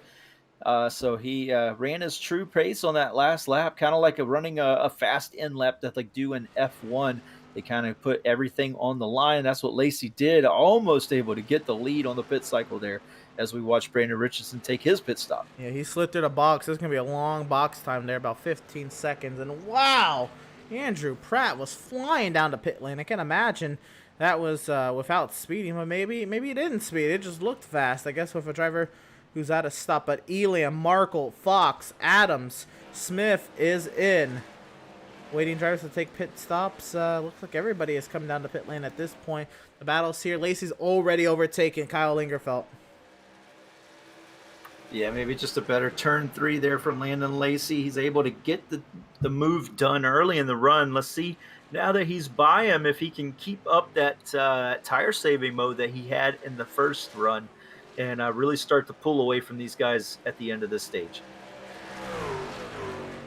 Landon Lacey trying to come away with a Stage 2 victory tonight here at Worldwide Technology Raceway at Gateway. The Gateway 206, of course, round number 14 of 22 on the Outlaws Sim Series Gunman Truck Season, the penultimate round of that regular season where we get ready to decide, we get ready to figure out who will be the series, the best 13 drivers in this series that'll contend for a championship over the course of 7 weeks, 4 rounds, I'd rather.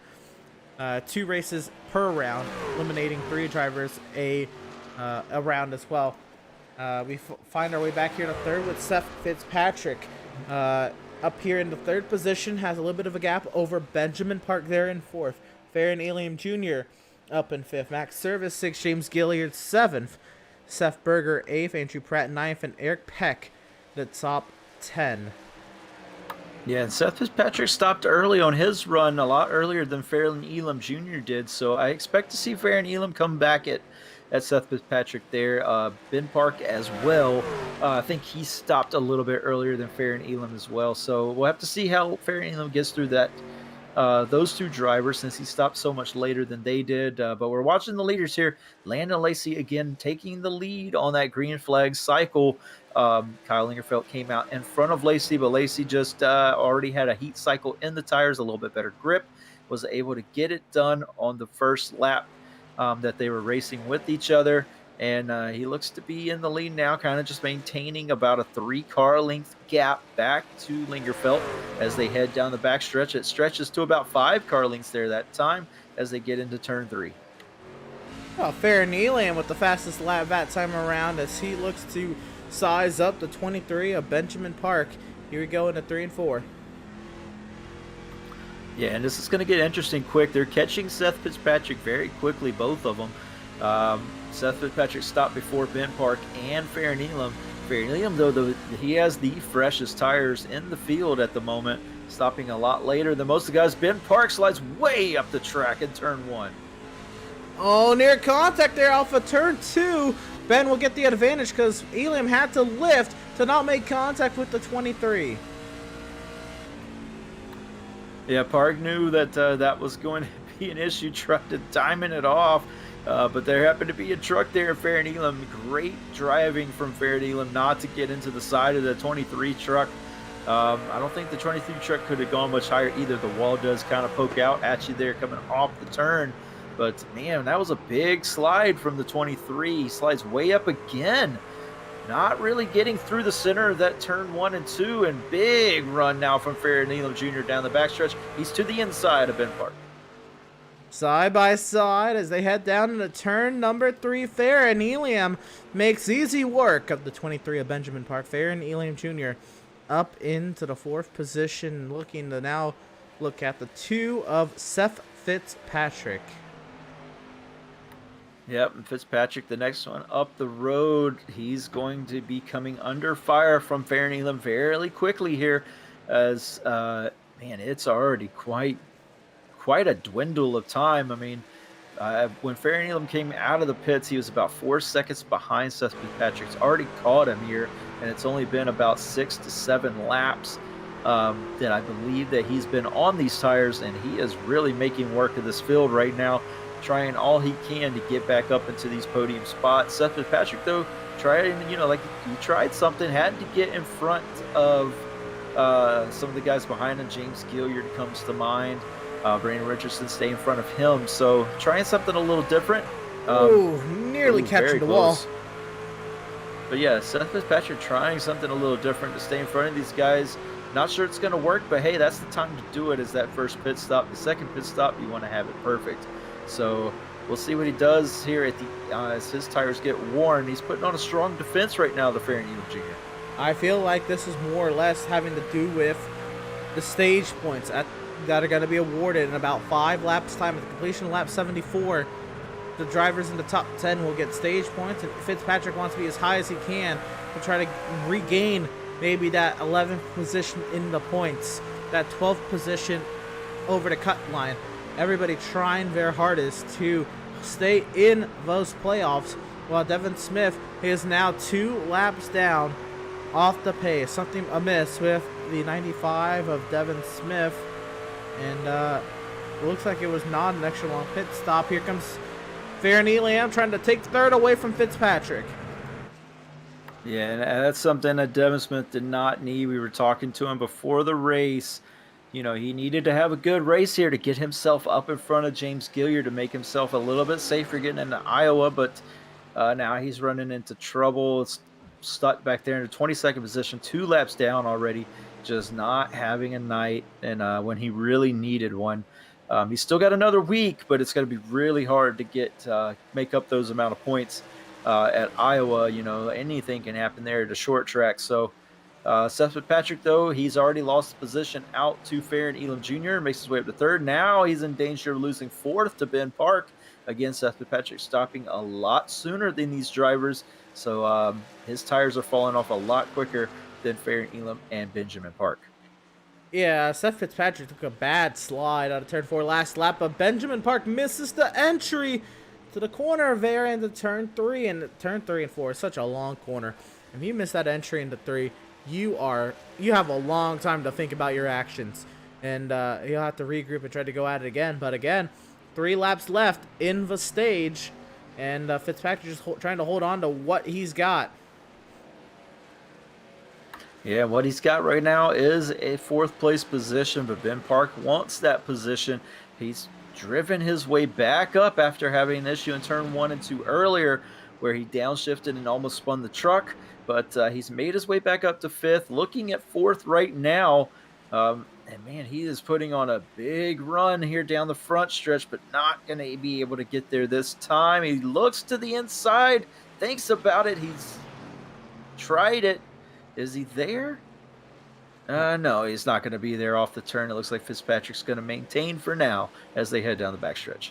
Up front, it's tightened up as we come around to 1 lap remaining in stage number 2. Lacey is not all clear. He lost about 2/10 to Kyle Lingerfeld over the course of the last lap. 1 lap to go in stage 2. Which one of these two will make it back around to the start-finish line first? Oh, and Lingerfeld really sent it in to turn 1. He slides up in the center of the turn. That's going to give Lacey the advantage off. Lacey gets loose getting off of turn 2. They head down the backstretch to turn 3. About a 2-car lengths between these two drivers as they head through turn 3. And Lingerfeld looks to the inside. Trying to get down there through turn 3. Out of 4, though, Lacey will shut the door. He'll hold on and win stage 2 over Kyle Lingerfeld. And then you'll have to look quite a ways back. You'll find Fair and Elam Jr. finishing 3rd over Benjamin Park. 4th, Seth Fitzpatrick. 5th, Max Service. 6th over James Gilliard. 7th, Andrew Pratt. 8th over Seth Berger. 9th, and Brandon Richardson, the top 10. And wow, it's gotten tight up front, but now we have a battle for the lead we can't shy away from. Now Lingerfeld trying to see if he can get the over-under on the 53 of Landon Lacey. Off of turn 4. Wow, big slide for the 65.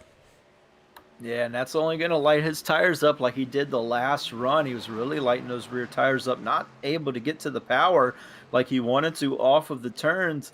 And that's what ultimately kind of did him in at the end of the run. Lacey was maintaining his tires, was able to get quite good runs off of the turns. Seems to be doing that now, just kind of, laying back, taking care of his tires, even though he's being pressured. Not really fighting his truck, it looks like, just letting it do what it wants to do out here in the lead of this race. And the confirmed Stage 2 results from league owner Adam Gardner. Again, Landon Lacey with the Stage 2 victory over Kyle Lingerfelt, Farrah Nealy, Benjamin Park, and Seth Fitzpatrick. The top 5 service, Gilliard, Pratt, Berger, Richardson. The top 10, big slide for Kyle Lingerfelt. Yeah, and that's something, like we said, that he might start doing there, trying to get off these turns the way he is. He's really lighting up those rear tires, especially when you shift down to third gear. And, man, that almost bit him there. He was able to hold it, luckily. But, man, it got real hairy. We'll see here through 1 and 2. Lingerfelt there, again, through third gear. And he got a little too low. Had to hold on for dear life in that number 65 truck. Again, those left sides a little too low. A little low off the racing groove. And you saw the rear end snap out on him. Yeah, and then he ran a little bit higher in 3 and 4, trying to get the tires on the right side and the rears to cool down just a bit. It's still going to do a lot of damage to the carcass of that tire. So he's going to be struggling here on his tires in the long run again. But I know our leader, Landon Lacey, that's something that he did want to see. Really pulled out a nice 2.5 gap due to that. So he can take care of his tires a little bit more now, just preserve here, just do what he needs to do, hit his marks, and keep running away with this thing. Absolutely. Speaking of running away, James Gilliard is not letting Max Service run away with 6. Gilliard trying to see if he can improve upon the spot he's in now. I lost a lot of time on the pit lane, but now has a lap fresher tires than the 81 of Max Service, and now sizes up one of the Championship 4 drivers from last season. Yeah, and James Gill, you can see the top 5 too in front of him. Seth Fitzpatrick just up the road from Max Service. You can see they're really gaining on Seth Fitzpatrick again. He stopped a lot earlier than these guys, so they're going to be catching him quite rapidly. But yeah, James Gill, you're putting together a great race right now, and he said he wanted to have one here. He's not too comfortable with Iowa, so he wanted to make the most of this track that he feels a little bit better about, and right now he's doing so. He's making a lot of it, but I don't think he's content with 7th place either. As we look on as he tries to close the gap to Max Service. Again, pretty much one of the closest battles on the track. A lot of closest battles have, since dissipated, but we still have this for 12th. This is Randall Barnett holding off Joshua Land Fox. Joshua Fox, again, a driver on that playoff cut line, currently in by 28 points, but not having the day he'd like to try to hold on to that gap. Yeah, he kind of had a bad starting position and has kind of been mired here just outside of the top 10, not really able to get up any higher, but putting on a decent show right now with the 63 truck just ahead of him, trying to take away that 12th position of Randall Barnett. Randall Barnett, like you said, having a great run tonight, really putting himself, in position to have a great finishing position, starting 22nd, driven his way up to 11th. So, again, hats off to that 63 truck. He's got some work to do, though. Land Fox trying to put the pressure on as we look at Brandon Richardson and Seth Berger. This is for the 9th position. Brandon Richardson takes that position away. Seth Berger falls back to 10th, as it does look like he got some of that damage repaired, but again, when you take these repairs on iRacing, it repairs some of it, but not all of it. So still a little bit of damage on the left rear side of that truck of the 77 that's really starting to hurt him here and hurt his tires. James Gilliard has since made the overtake on Max Service, put the 33 at Jack Daniels, number 33 Chevrolet Silverado, up into the 6th position, and another quick look at current race leader, driver of the number 53, Landon Lacey. But with that being said, we're going to step aside. Well, we're not going to step aside. We're going to go side by side here on Pit Stop TV. You're not going to miss anything from virtual Madison, Illinois. Don't go anywhere.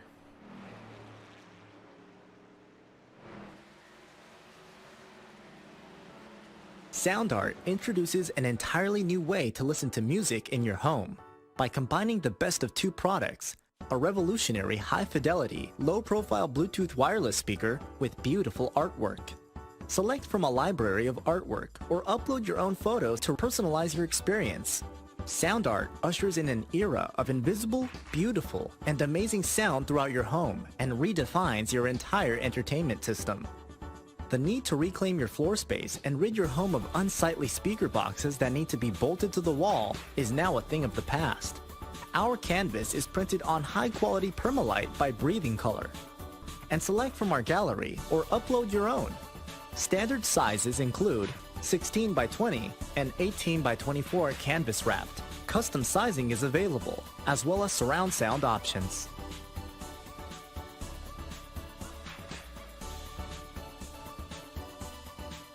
Have you found yourself trying to hide your joy because you're unhappy with your teeth? Your smile is the first feature noticed in an interview, on a date, or in family photos. We want you to be able to shine bright as your best self, and our teeth whitening system is the perfect step toward restoring your confidence.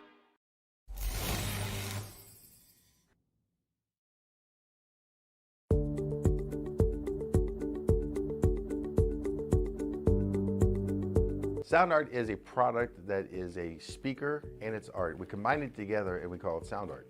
What makes it so unique that any picture can be your speaker? Sound art gives you the high quality sound without the ugly speaker.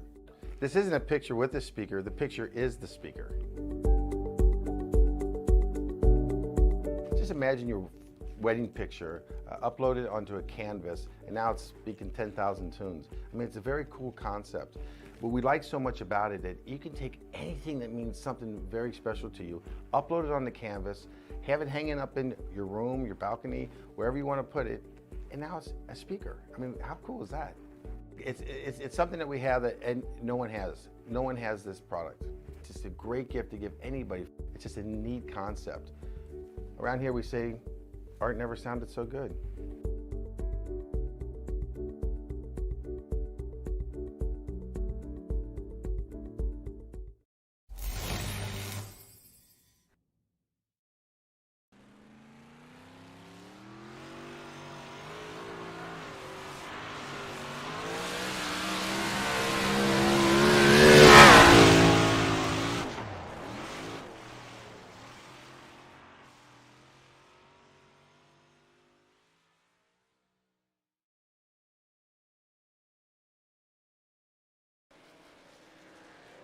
Welcome back, race fans, to the virtual worldwide technology raceway at Gateway. We're here for the Gateway 206 Outlaws Sim Series round 14 of 22, the penultimate round of the regular season here in virtual Madison, Illinois. And trouble for one of the drivers. Now he's locked into the championship, locked into the playoffs. But driver number 71 off the pace, probably at this point looks like a blown engine from some sort of issue. We're going to go ahead and try to figure out what happened here. We're going to try to get a replay and see what happened.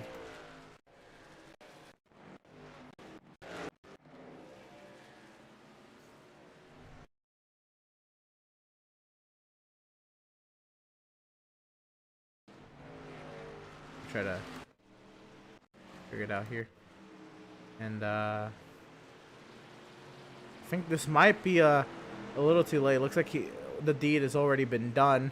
Something amiss on the 71 here.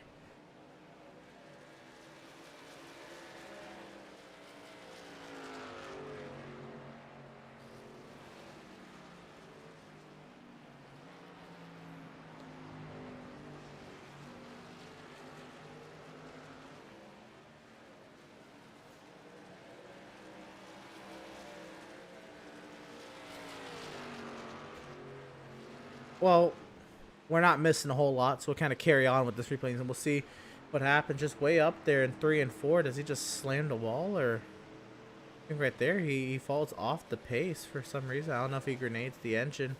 Oh my goodness. Oh.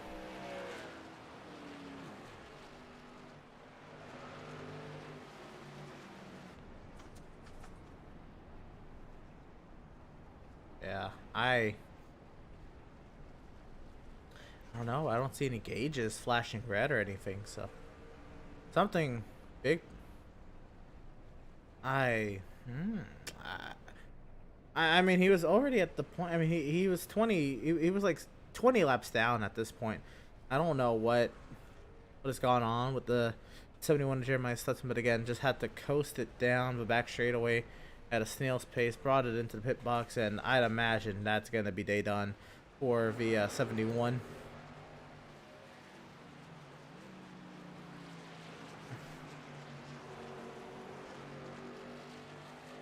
There's Joseph Causey being put another lap down. He is now 2 laps down. He had damage. He was leading this race at the front of the race. Took the race lead away from the guy leading right now, Landon Lacey, on the start of the race. However, he did get into that alcove where the wall kind of goes away on the backstretch and then comes back real quick.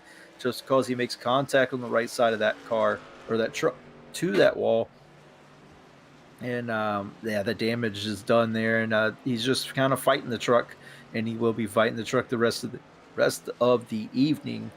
But yeah, fortunate events for Joseph Causey. Lucky for him, his main rival in the regular season championship, Greg Cole, is not here tonight. Chose not to take part in this race. So Joseph Causey should hang on to the points lead as we see Tyler Markle now trying to get his way into the top 10. Yeah, good friends going at it here. 10th and 11th place. Seth Berger, Tyler Markle.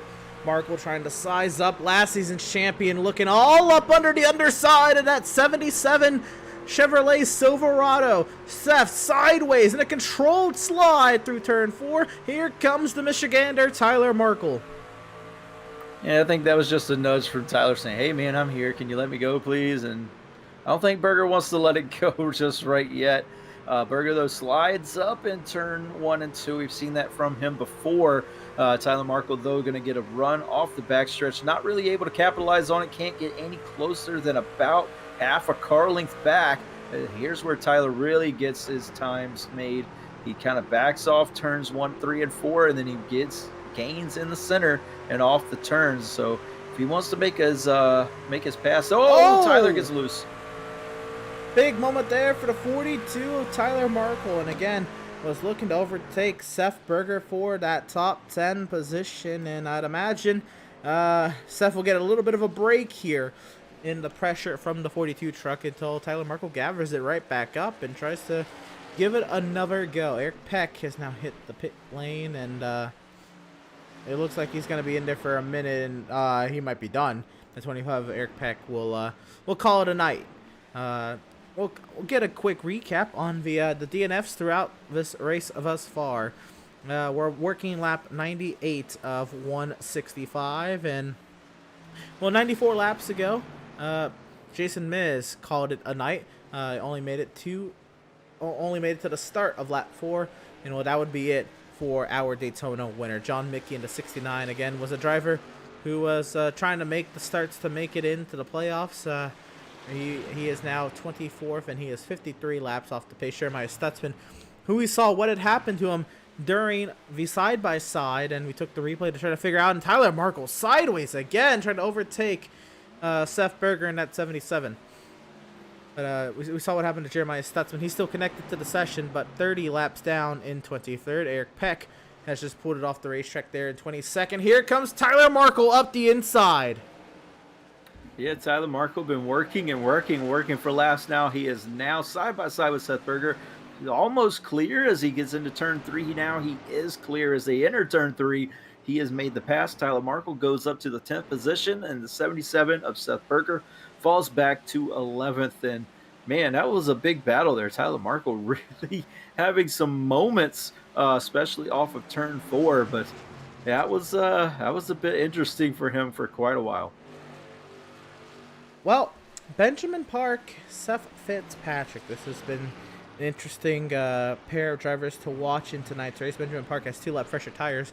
I'd imagine he's just made the overtake on Seth Fitzpatrick, put himself up into the 4th position. It's been quite the drive for Benjamin Park, and an intriguing one at that. Trying to see where he ends up, where the cards may fall for Benjamin Park. Kyle Lingerfeld still battling some loss of rear end grip here, and what that is going to do, that's going to allow his teammate, who took a Bristol Dirt race victory away from him earlier this season, Farron Elam, trying to take now a 2nd place position as Kyle Lingerfeld attempts to lock himself into the next round of the playoffs, and he is struggling for rear tire grip. Yeah, he really is. Kyle Lingerfeld lit them up quite badly there while he was battling with Landon Lacey for the lead. Now he's fallen about 4.5 seconds behind Landon Lacey into the clutches of his teammate Farron Elam Jr. Elam's really able to maintain his stuff. He gets a little loose there, it looked like off of 2, but he's really been able to maintain his stuff here off of these turns, and this just drives it in there. You can see how much he closes on the entry of the turns. This is kind of what we saw Lacey doing at the end of the last run. Really gains on the end, getting into the turns. So Kyle Lingerfeld, who's really trying to baby, his tires here around this track. Yeah, absolutely. Kyle Lingerfeld trying to keep those those rear tires happy. Elam, he's kept this happy for the duration of the stint. It looks like, as Elam's been on an absolute charge, Elam might have something for this race win, because Landon Lacey usually is a driver who's not able to run to the conclusion of these races. He has prior commitments most of the time on these Wednesday nights. I wonder if he has been able to bail out of that for tonight's event, because we look at it and Lacey, again, has a 4.5 second advantage. He's now well into the second half of this race, trying to make it to that second pit stop. I mean, Lacey trying to maybe get himself a victory in this series, but if he has to bow out, this is potentially the battle for the win. Yeah, it is, and I'm not sure if Lacey wants to bow out now. He with this giant lead that he's built up, but Farron Elam is coming. He has gained so much in the entry of the turns and is able to kind of maintain it as he gets off of the turns. That just shows how much better life that Farron Elam's tires have at this moment in time. Just got to be very careful with it. Continue to do what you did to get up there, not try to push the issue. Eventually your tires will win out. You just got to trust the process, and you'll get there. So Farron Elam really needs to take care of his stuff here. He's trying to stay out of the dirty air behind the 65 truck. You can see he stays a little bit higher in turns 1 and 2. Tries to drive in a little lower in 3 and 4. That time, though, it looks like Lingerfeld tried to take the line away, but Elam's able to stay with him. A little loose off of 4, though. Quick shout out to Andrew Pratt, who's just powered by a V81, a max service late on this run on the tires. Andrew Pratt up to 7th, nearly 14 seconds off of race leader Landon Lacey. There's 16 trucks on the lead lap. Julio Villalobos, the last truck on the lead lap. Quick recap of the drivers who weren't on the lead lap: Doug Solms in 17th, Daniel Park in 18th, Matt Rogers 19th, Joseph Kazi of massive damage there in 20th, and I still have no idea what happened to the 95 of Devin Smith, because that truck does not look damaged. Yeah, I'm not sure what happened there. I'm not sure if he got a pit road penalty, if he just had a big moment. It just took him a minute to gather himself in that truck. But at least he's still on the track, trying to get as many points as he can, maintain, some closeness with him and James Gilliard, the guys in front of him. For Iowa, we know that he said he likes Iowa a lot more, so we'll have to see what he does when he gets there. But it looks like tonight is just damage control right now to try to stay within striking distance as they go to the final race of the regular season. Well, Andrew Pratt just powered by V81 a Max service, but Max has since closed the gap right back up, and this battle may not be done for 7. Max service, again, one of last season's championship 4 competitors, and then, he locked it. Oh, truck hard into the wall is the 6 of Daniel Park, right in front of these guys. Yeah, Park really struggling now. Oh, he's going to get close again off of 2. Got to be careful with these leader guys coming behind him. It's a good battle. You don't want to mess it up. Let's see what Park does. He's going to go to the inside, try and gather his truck back up, but it slides way up to the middle line. Yes, Park, Daniel Park kind of struggling now. I'm not really sure if his tires are in the best of shape at this moment in time, especially after smacking the wall pretty hard there. But yeah, this battle behind him could get real interesting with Daniel Park now kind of running the same line as these guys. Yeah, Park is not giving easy way, and now he looks like to bow out and let these guys fight it out. With Pratt in service, again, battling for positions well within inside the top 10. And here comes the 88 of Joseph Causey. I'd imagine that would drag the leaders in fairly soon as well. We're getting up to that 50 lap mark on the stint. Now, Joseph Causey, of course, has some heavy damage, and he also may just be calling it a night. Tyler Markle on Brandon Richardson is tightened up, and here we go. I think Brandon Richardson just knew Tyler Markle was a lot faster. Gave him the line getting out of turn 4, and Markle got a little loose, but was still able to complete that pass. So, yeah, I think that was just Richardson knowing that Markle's a lot faster right now and just kind of giving up the position.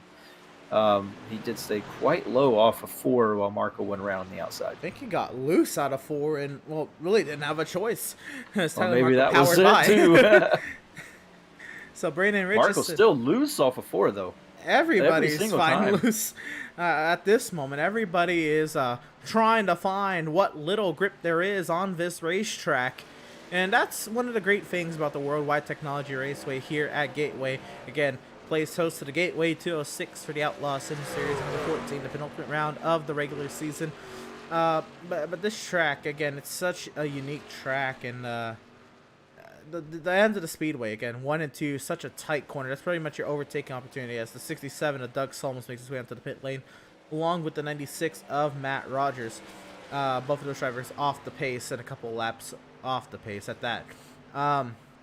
But here in 1 and 2, this is where all the action really happens. 3 and 4 is kind of, it's your momentum builder or your momentum killer. I mean, if you can nail 3 and 4, you are golden. If you struggle through there, if you miss the bottom just a little bit, your entire lap, the next 2 laps are over. Now we have one of the front runners on the pit lane, Ben Park, misses his box by a mile.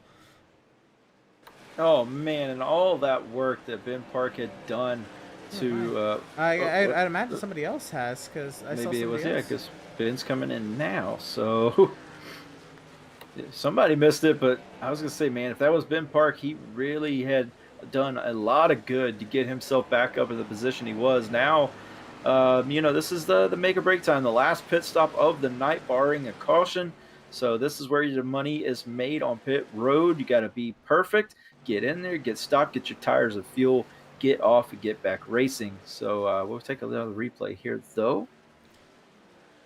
So I saw something that said that he had some trouble somewhere around here. Did he miss the pit entry?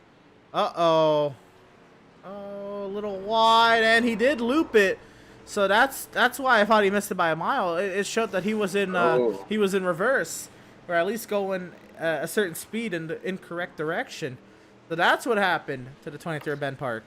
Well, that's still going to cost him a lot of time on pit road. So unfortunately, we're not able to count that because it's not within the cone. So our counter does not count that. But man, that is a lot of time lost. Oh, Linger fell sideways. 65. Oh my goodness. Something big time amiss for the 65 of Lingerfeld, and I'd imagine that might be the cue to come down the pit lane, and well, he'll stay out. He's coming down now. Yeah, he's almost pulling the same thing that Ben Park did. Got a little bit out to that grass, but able to keep it on the black for now. We'll get it slowed down though, and he is able to. It looks like. Oh, Seth Fitzpatrick though. I don't know. Oh man. These guys are giving it their all. He pushed it in there, but big moment for Kyle Lingerfeld, who had a great first stage of this race, winning it, but since then he's been really struggling with those tires and tire savings. So Seth Fitzpatrick, though, in for his stop. There's also, Gilliard. The 33 of Gilliard is in. Yep. Gilliard, Lingerfeld on the pit lane, and I think here comes Andrew Pratt. Again, one of the drivers needing a good run tonight. He was running well with inside the top 10. We'll see where Pratt cycles out. And Andrew Pratt trying to get to the pit entry cones, and he'll do so just fine and dandy. We continue on, and we wait for the rest of the front runners to come on in. Lacey staying out this long, I'd imagine, will have some effect on the gap he has over the lead, and here comes Landon Lacey hauling down that pit entry. Yeah, he's got to get it woed up here. Looks like he is able to do that. So, man, good pit entry there for our leader at the moment, Landon Lacey. Pretty much nailing that pit entry. Now he's just got to nail it, getting into the box nice and clean. Get those tires, get back out there. But that hands the lead over to Farron Elam Jr. He stayed out long last time, looking to do that again. Maybe still maintain being the guy on the freshest tires. We'll have to see where that puts him. But another lap led for Farron Elam.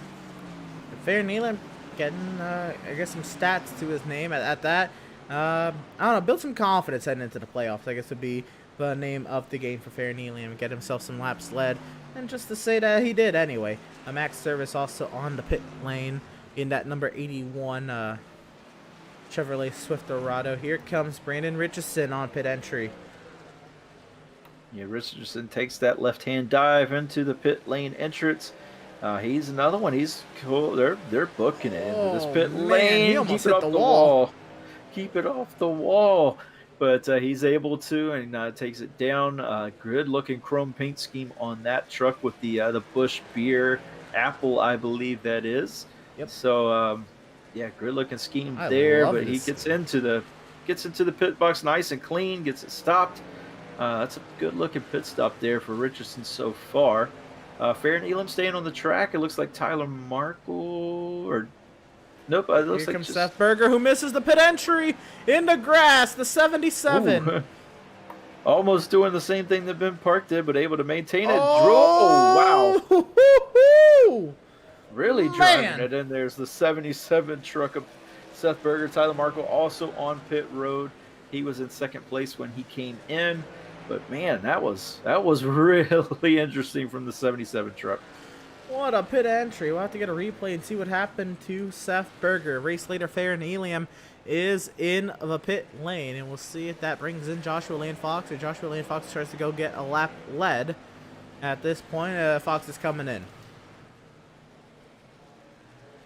Yeah, I think at this point you really need to just come in and get your stuff. Not really enough time to really make any moves from this point on. If you are staying out any later, it's going to be really tough.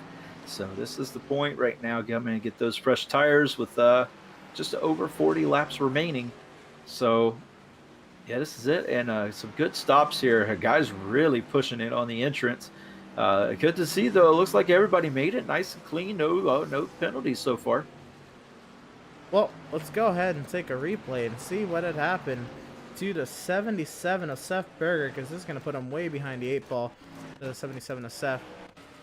And I think we'll be able to catch it here. I believe this is before the pit stop.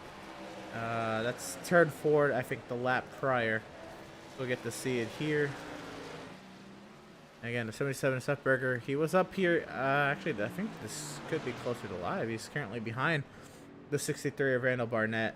Try to see here. We'll see this time into the pit entry, or past the pit entry if this is it. Well, I see the 66 coming off of pit road there, so they'll think this is after.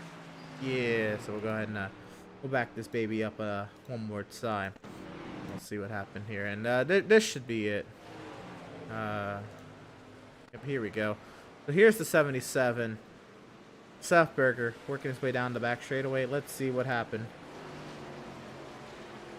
Again, I mentioned the pit road entrance here. I mean, it's off of, yeah, he missed it.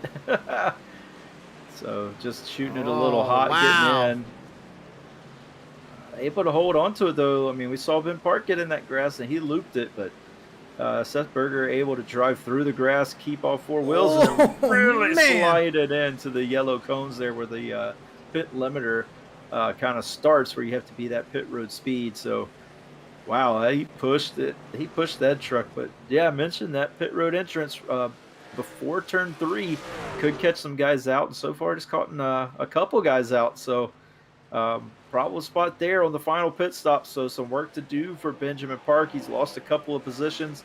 Also some spots to make up for the 77 truck, who's been having trouble tonight. He is the next to last car on the lead lap. So really got some stuff to do and to make up that. But Lingerfelt's trouble on pit road that we saw, that has led, or sorry, his troubles before getting on a pit road has led to a even bigger gap, almost a 10-second lead for Landon Lacey at this point in the race. Seth Fitzpatrick, though, right behind Lingerfeld, putting the pressure on. And then Farron Elam Jr., who stopped a lot later than these guys, only 2 seconds back from them. What looms large here if Landon Lacey cannot finish this race? How about the drivers that are, again, 12th and 9th in the playoff standings, duking it out for a potential victory? What if, Fitzpatrick gets it done tonight, if he's able to get around Kyle Lingerfeld? Gilliard's right up there as well. The point standings right at the cut line will tighten up so much. It'll be so intriguing to see how it all plays out. And how about it right there? Daniel Park gets out of the way of Farron Elam. But it's Kyle Lingerfeld, Seth Fitzpatrick, and Farron Elam Jr. These three under a blanket as they go to work here. Yeah, they are so close together. You can see them there in the shot, all thrown under a blanket. The car behind them there is Daniel Park. He is a couple laps down now. But, yeah, here comes Farron Elam looking to take a dive on Fitzpatrick. Not going to be able to get there this time. He has the freshest tires, though, of these three. And not able to get the run off the turn. Falls back in line. But Seth Fitzpatrick has a major run. And instead of taking it, he pushes. Lingerfeld down the backstretch. Not sure what that was about. He had a huge run down the backstretch. Could have easily stepped out to take that position away. But instead, he's looks like he's playing blocker there to the 98 truck. But I'm not sure how much longer that's going to happen. The 98 truck has a lot of speed. He dives it to the inside as they get into one. Not able to get down there, but Fitzpatrick drives it in deep on that high side. Elam, what's going on here? He's nearly popping the wall there out of turn 2. How much he carries to the center of the corner. If he gets a little too close to the outside wall in the dirty air, that could be game over for the 98. Yeah, and with the great run that Farron has had so far, that's the last thing you want to do. I mean, your truck is fast. You got the freshest tires. Great setup off of 4. Now you're to the inside of that 2 truck. This is what you got to do. I mean, just take it easy. You have the tires. You can get it done. Just make it. Just keep doing what you've been doing. And he slides up a little bit. The 2 truck not giving him any leeway as they get off of turn 2. Farron Elam going to be pinched off of turn 2, but has to fall back in line again. I think that's where you need to set up that run. You need to set it up in 1 and 2, and then make the pass in 3 and 4. Farron Elam a lot better through 3 and 4 to the bumper of the 2 truck as they get off of 4. Again, pivotal stuff here. Here comes Elam to the inside of Seth Fitzpatrick. Can he send it on in there? Can he make it stick? Again, working lap 130 of 165 of tonight's Gateway 206. Elam does clear into the 3rd position. He now sets his sights on 2nd place driver Kyle Lingerfeld. As Fitzpatrick tries to hold station there. Elam all over the curbing on the entry. He'll wash up to the center of the corner. It'll help him diamond it. Coming through 3 and 4. Out of 4, he gets a diamond. Now down the front straightaway. He tries to slipstream up to the tailgate of the 65. He wants to send it down into turn 1, but he's not close enough. Lingerfeld misses the center of the corner. Tries to recover with a diamond on the exit. Here comes Elam. Elam going to look to the outside of the 65 truck this time. The 65 truck gives him plenty of room. Here they come into turn number 3. Lingerfeld's going to try and send it a little bit deeper on the inside, but Farron Elam not giving any quarter on the outside. He should have the run as they get off really close together as they come off of turn 4. But Farron Elam Jr. right now, he looks to have the position as they come across the line, but they're still side by side as they head into 1. In the 1, Elam drives it in deep around the outside, and around the outside of Kyle Lingerfeld. Elam is in to 2nd. Daniel Park again in the way of one of these drivers. Now Fitzpatrick trying to overtake the 6 of Daniel Park. And you see up behind James Gilliard in the top 5, and he has his eyes set on this heavy-duty battle going on in front of him. Elam now tries to set sail from the 65 of Kyle Lingerfeld. Meanwhile, Landon Lacey has a 9.8 second advantage at the front of the field. With, I'd say he's coming around this time. It'll be, what, 33 laps to go this time by the start. 32 laps to go this time by the start finish line. And Lacey with that 9.8 second advantage over Fair Neelium is set sail pretty much. He is all good to run to the end. It's now, can he run to the end? Yeah, at this point, it's will he have to bail? He does have some commitments later in the night on Wednesday nights when we do these races, but right now, I think he is pretty much committed to try and win this race. With only just, I believe, coming to 30 laps to go, 31 laps to go. So, man, he's in control, 9.5 seconds in front of second place Variant Elam Jr., and he's pulling away still at this moment. Again, it's been a phenomenal drive by Landon Lacey. Again, he took the Stage 2 victory. He's now led 71 laps on the evening, 10 more laps, or I guess 12 more laps, and he'll lead over half the race distance. Again, started on pole, but he did not lead a single lap from the pole position. He was overtaken by Joseph Kazi. And Kyle Lingerfeld took the Stage 1 victory. But then he drove his way through the field and took that top spot away from Kyle Lingerfeld to win Stage 2, and he's driven off into the sunset ever since. And now Elam is closing. It's now a 9-second event, 9.0 second advantage as Lacey tries to work his way past the lap traffic there. The 81, a max service 2 laps down. Something amiss with the 81 truck, who was up inside the top 10 earlier in the evening. With the gap now 9 seconds that Lacey has over Elam, and I don't know if this is Lacey just taking it easy or Elam's actually trying to see if he can make something out of what's left in this race. Yeah, imagine if, as the leader, I mean, with an 8-second lead, you can really kind of take it easy on your tires, save them. Whereas the guy in second, it's all up to him to try and make that time up. And then once that second place driver can get to you, they pretty much used up their tires, whereas the guy in first place still has plenty of tire to battle with. So, I mean, it's kind of a double-edged sword being in second so far back. You got a lot of work to do, but you can't burn your stuff up, because once you get there, you still need to have something to battle with, because that guy in first is definitely going to be saving his stuff to battle you for it. So right now, I mean, it's up to Farron Elam. He's got to make that gap up. I just don't know if it's possible right now with the amount of laps that are left. It's going to be really tough ask for him to get that done. Into the waning laps here of the Gateway 206 here from virtual Madison, Illinois. We're here at the virtual Worldwide Technology Raceway at Gateway, the 1.25-mile flat egg-shaped oval, and the penultimate round of the Outlaws Sim Series Gunman Truck Series regular season. And the 13 drivers who will be competing for a championship will be decided again throughout the rest of the duration of this race and next week. But don't go anywhere. We're going to take a side-by-side right here. It will bring you to the end. On the far side of it, Landon Lacey leads 9.3 seconds.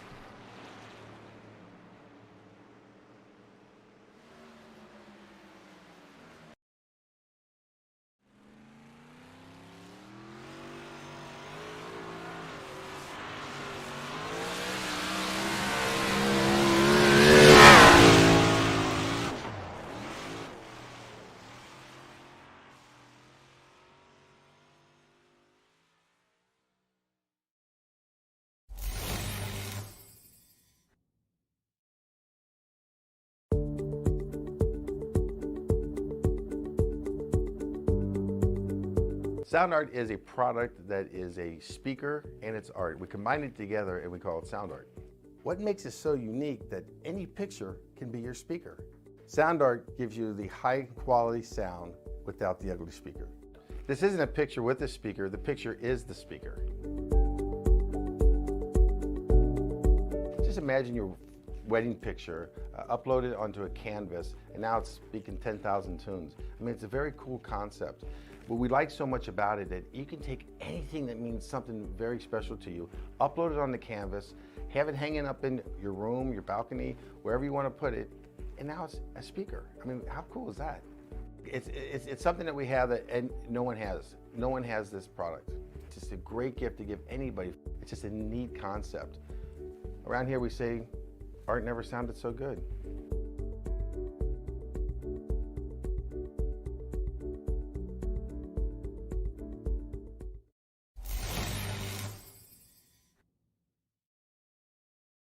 After months of quarantine, we're all interested in how we can become our best self. The team at Permanent Makeup and Cryo is here to help you get the flawless makeup look every day without the extra effort or time.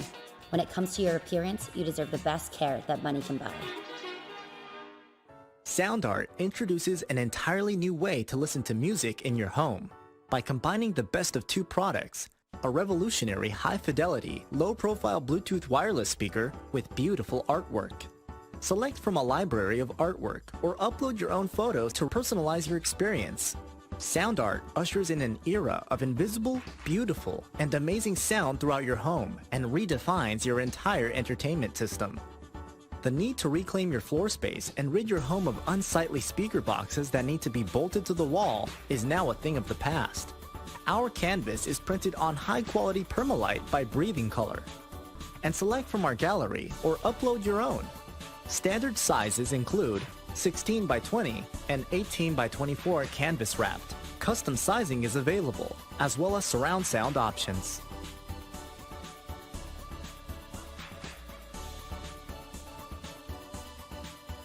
Have you found yourself trying to hide your joy because you're unhappy with your teeth? Your smile is the first feature noticed in an interview, on a date, or in family photos. We want you to be able to shine bright as your best self, and our teeth whitening system is the perfect step toward restoring your confidence.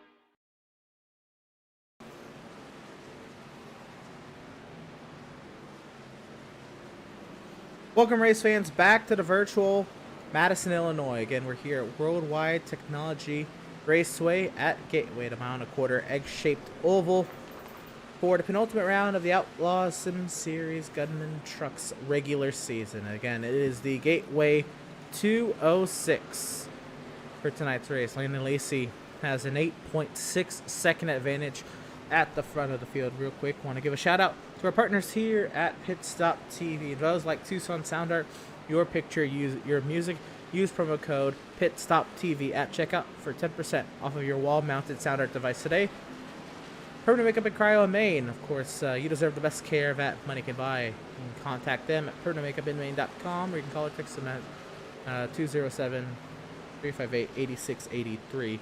Whiplash Media, the official graphic and camera provider of Pit Stop TV. You can grab your iBroadcast cameras today at www.pitstoptv.com. And BAM Racing Videos by a race fan for the racing community. Go ahead and check them out on Facebook. You saw a little bit of it on the side-by-side. Kyle Lingerfeld has not left Theron Elam Jr. alone. And it looks like tonight, for what we can tell, Lacey is going to run this race out. So this effectively is it has been the battle for second. But I don't, unless something goes on with the 53, this very much is the battle for where they are. But it's still a battle at that. Lingerfeld, who was overtaken by Theron Elam, I very much thought was going to get driven away from here, but he has put up quite the fight. And now into the waning laps here. We're coming around. That time by was 17 laps to go. Yeah, Theron Elam has had a great drive. I mean, he's driven his way up through the field. He's done it the hard way. There hasn't been any cautions tonight. We've gone green flags so far the whole time, and he's just put on a masterful drive, just hitting his marks. Like you said in the beginning, Emerson, you have to hit your marks every single lap here in order to be fast, and he's kind of done that. He's hit his marks when he's pretty much the whole night, made passes when he needs to on track, had great pit strategy. He's been running long, ran a lot longer than any of the rest of these guys, and it's worked out the best for him. He's had the freshest tires the last two runs, and he maintains that now, and he's up to second. Look at him doing the IndyCar strap, raking the slipstream down the back straightaway.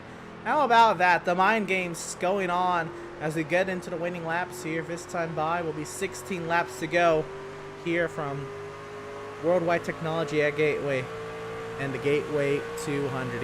Lingerfeld losing a lot of time that time through the scoring loop at the start-finish line, and Elam drives it deep into the corner once again. Tries to get that run off the corner. Nearly popping the wall there. That might be, again, what would do it for Elam, is if he catches that wall. Yeah, I mean, maybe Lingerfeld's just trying to put the pressure on, see if Elam will make a mistake, and then he can get back into second place. But, I mean, That seems to be the only way he's really going to get by him. Elam is just on a little bit fresher tire. I will say Lagerfeld has done a lot better job this run. He's been able to hold on to those tires a lot longer than he has the rest of the runs, and it's really showing he's able to still put pressure on a guy with much younger tires. Absolutely. Kyle Lingerfeld, showing that he's learned throughout the event, and also Elam's kind of pushing himself a little too much. You see him running higher and higher up into corners, which is going to put wear and tear on that right side tire, which in turn allows Lingerfeld to kind of just do his own thing. First of all, on the preferred racing line with less dirty air, but secondly, just kind of bide his time and take care of his tires. Yeah, that's true, and really haven't been able to make And any sideways there off the Oh. corner. Yeah, Elam having a lot of trouble now. That pressure behind him, maybe driving with the rearview mirror a little too much now is Farron Elam. This could get dicey here as we get to almost the closing laps of this race with just over 10 laps to go now. Man, Farron Elam really struggling as he's loose off of 4. Lingerfeld nearly caught the wall there with the right rear. And again, these are teammates going at it. Remember, Elam not took the win away, but Lingerfeld was dominant along with Matthew Setzer at the Bristol Dirt Race. Then Kyle Lingerfeld got into it with a lapped vehicle. Not only that, but it was his teammate with 6 laps to go, destroyed the front end of the vehicle. The caution came out as a result of, reactionary action to the incident, blocking parts of the racetrack. And Kyle Lingerfeld had to then restart on a destroyed engine from the front rower. Actually, at that, he was EOL'd for being a part of the cause of the caution. Farron Elam then got to restart up front as Lingerfeld protested the cause of the yellow. Elam had a clean truck on the front end, was able to just power by Lingerfeld on the restart, go on to win that race. And now Lingerfeld trying to get it all back here from Farron Elam Jr., who took probably the win, the race that just had Kyle Lingerfeld written all over. Lingerfeld, the clear odds-on favorite coming into the Bristol Dirt Race, was not able to get the job done due to all the circumstances and then some. Elam was in the right place at the right time and did his part on the late race green-white checkered. And now they get to duke it out here in the penultimate race of the regular season for second position. Their nose to tail. Elam has the advantage in tire age, but does he have the advantage in tire life? 5 lap younger tires is what Elam has over Lingerfeld, but you'd never guess at the way they're running with now 10 laps to go from Worldwide Technology at Gateway. 10 laps to go into Gateway 206. Here comes Lingerfeld up the inside. Lingerfeld with a big dive there. Elam got way up the track in turn 2 and really close to the wall as they get off the turn. They're side by side still as they go down the backstretch. It's a drag race into turn number 3 for second place. And it looks like Lingerfeld's going to have the preferred line on the inside as they get into turn 3. Farron Elam will have to splice right now, but Lingerfeld's loose off the turn. That's going to hand the inside back to the 98 car as they head down into turn 1.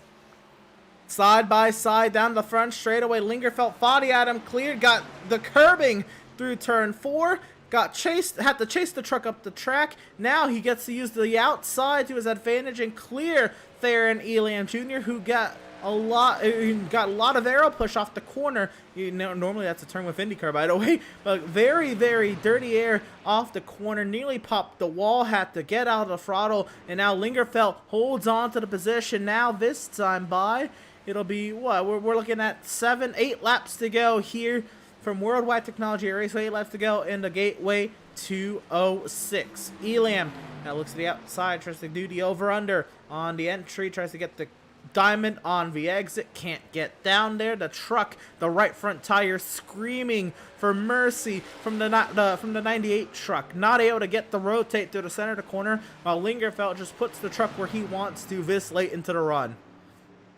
Yeah, Lingerfeld running the preferred lane right now, just keeping it there. Elam got the curbing off of 4, able to keep the truck straight, but he gets a big run actually down the front stretch, able to stay right on the back bumper of Lingerfeld as they get into turn 1, tries to drive it in a little deeper, takes that high line in, runs the low line out. This time he does get the truck down there, but this time it doesn't look like it's going to do much, as Lingerfeld still had the preferred line. He gets the run off the turn as they head into turn number 3.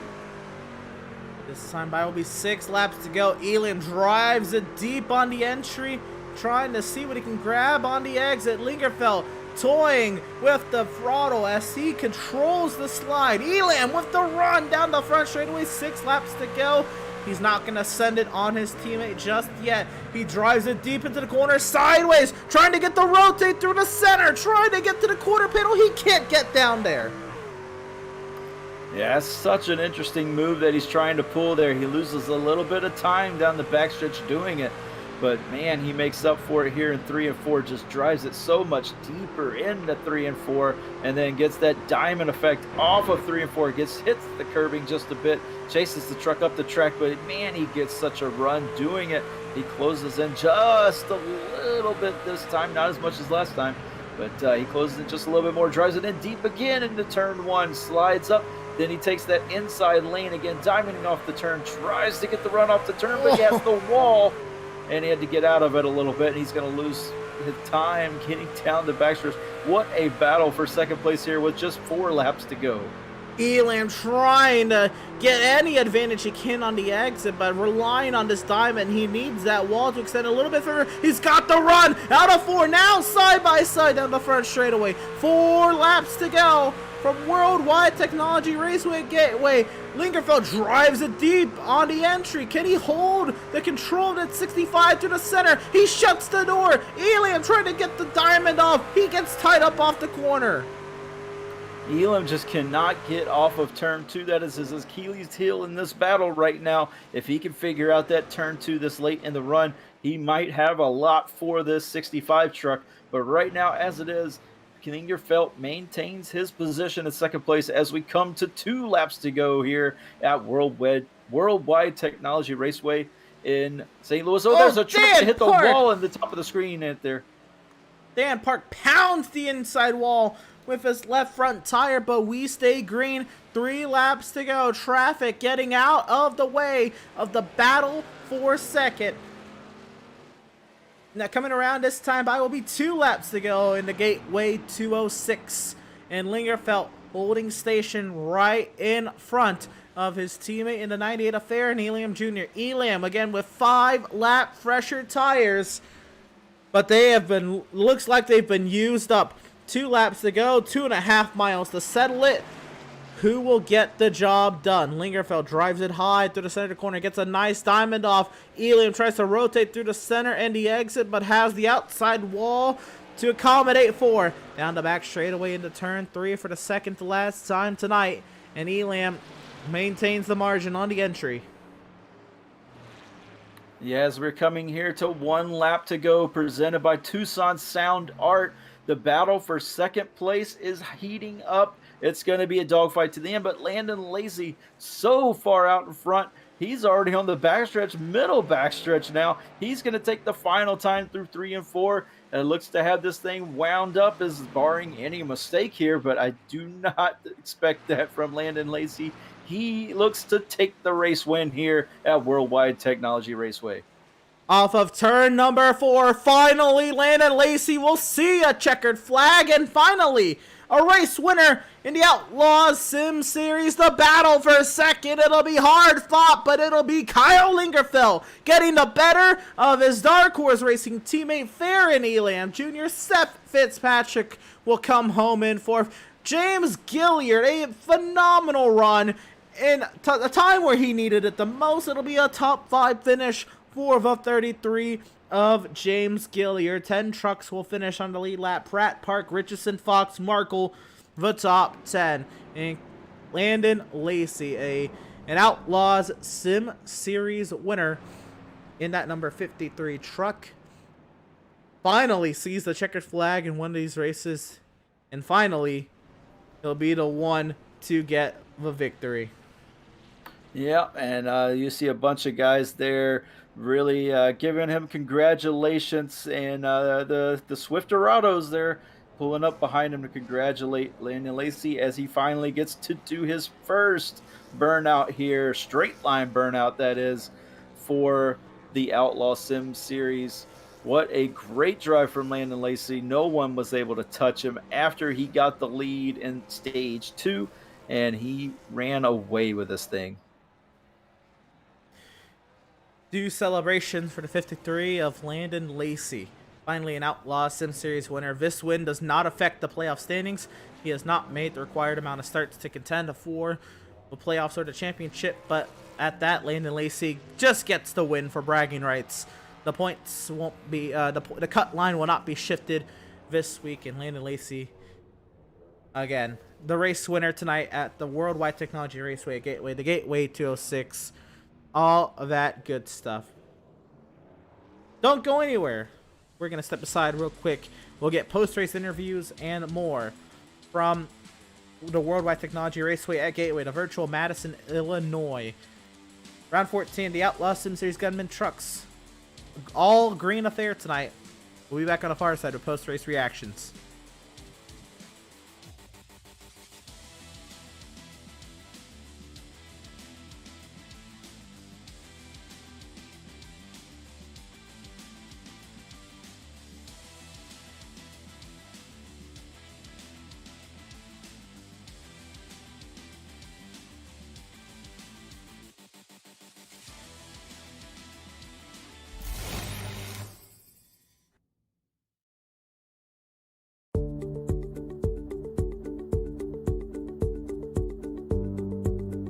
Sound art is a product that is a speaker and it's art. We combine it together and we call it sound art. What makes it so unique that any picture can be your speaker? Sound art gives you the high quality sound without the ugly speaker. This isn't a picture with a speaker, the picture is the speaker. Just imagine your wedding picture uploaded onto a canvas and now it's speaking 10,000 tunes. I mean, it's a very cool concept. What we like so much about it that you can take anything that means something very special to you, upload it on the canvas, have it hanging up in your room, your balcony, wherever you want to put it, and now it's a speaker. I mean, how cool is that? It's something that we have that and no one has. No one has this product. It's just a great gift to give anybody. It's just a neat concept. Around here we say, art never sounded so good.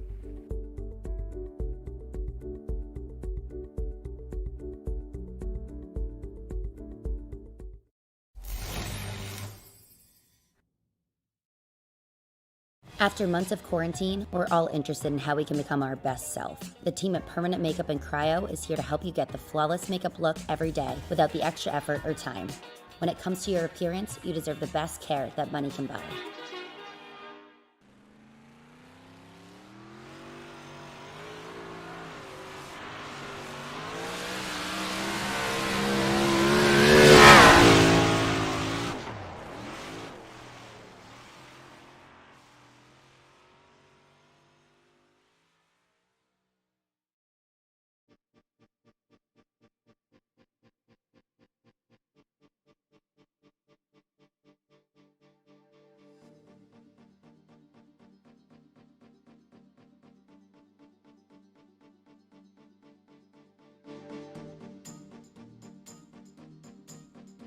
Welcome, race fans, back to the virtual Madison, Illinois again.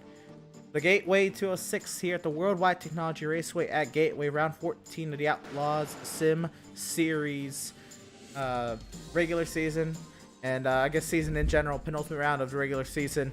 And a first-time winner in the Outlaws Sim Series does not have an effect on the playoff standings, but for bragging rights, driver of the number 53, Landon Lacey, getting the job done tonight, seeing the checkered flag finally in the Outlaws Sim Series, and a winner in the Outlaws Sim Series, Landon Lacey. How do you feel?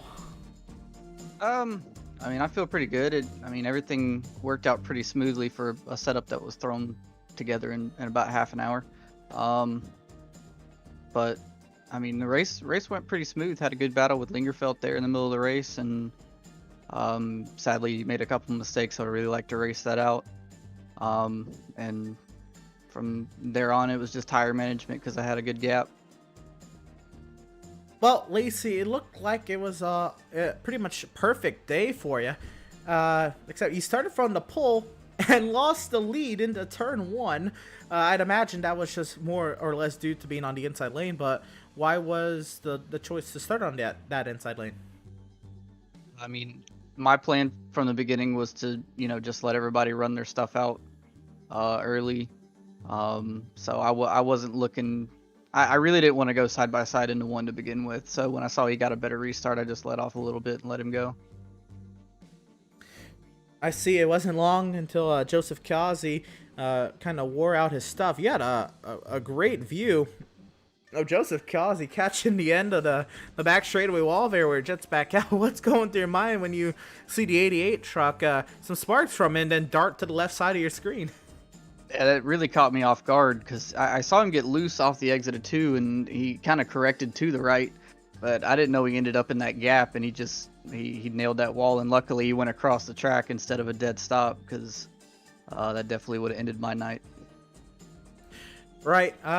Later on in the race, you said you had a battle there with Kyle Lingerfeld. Yeah, it was there in the middle, a stage number 2, and Lingerfeld was again trying to get himself locked into the playoffs tonight.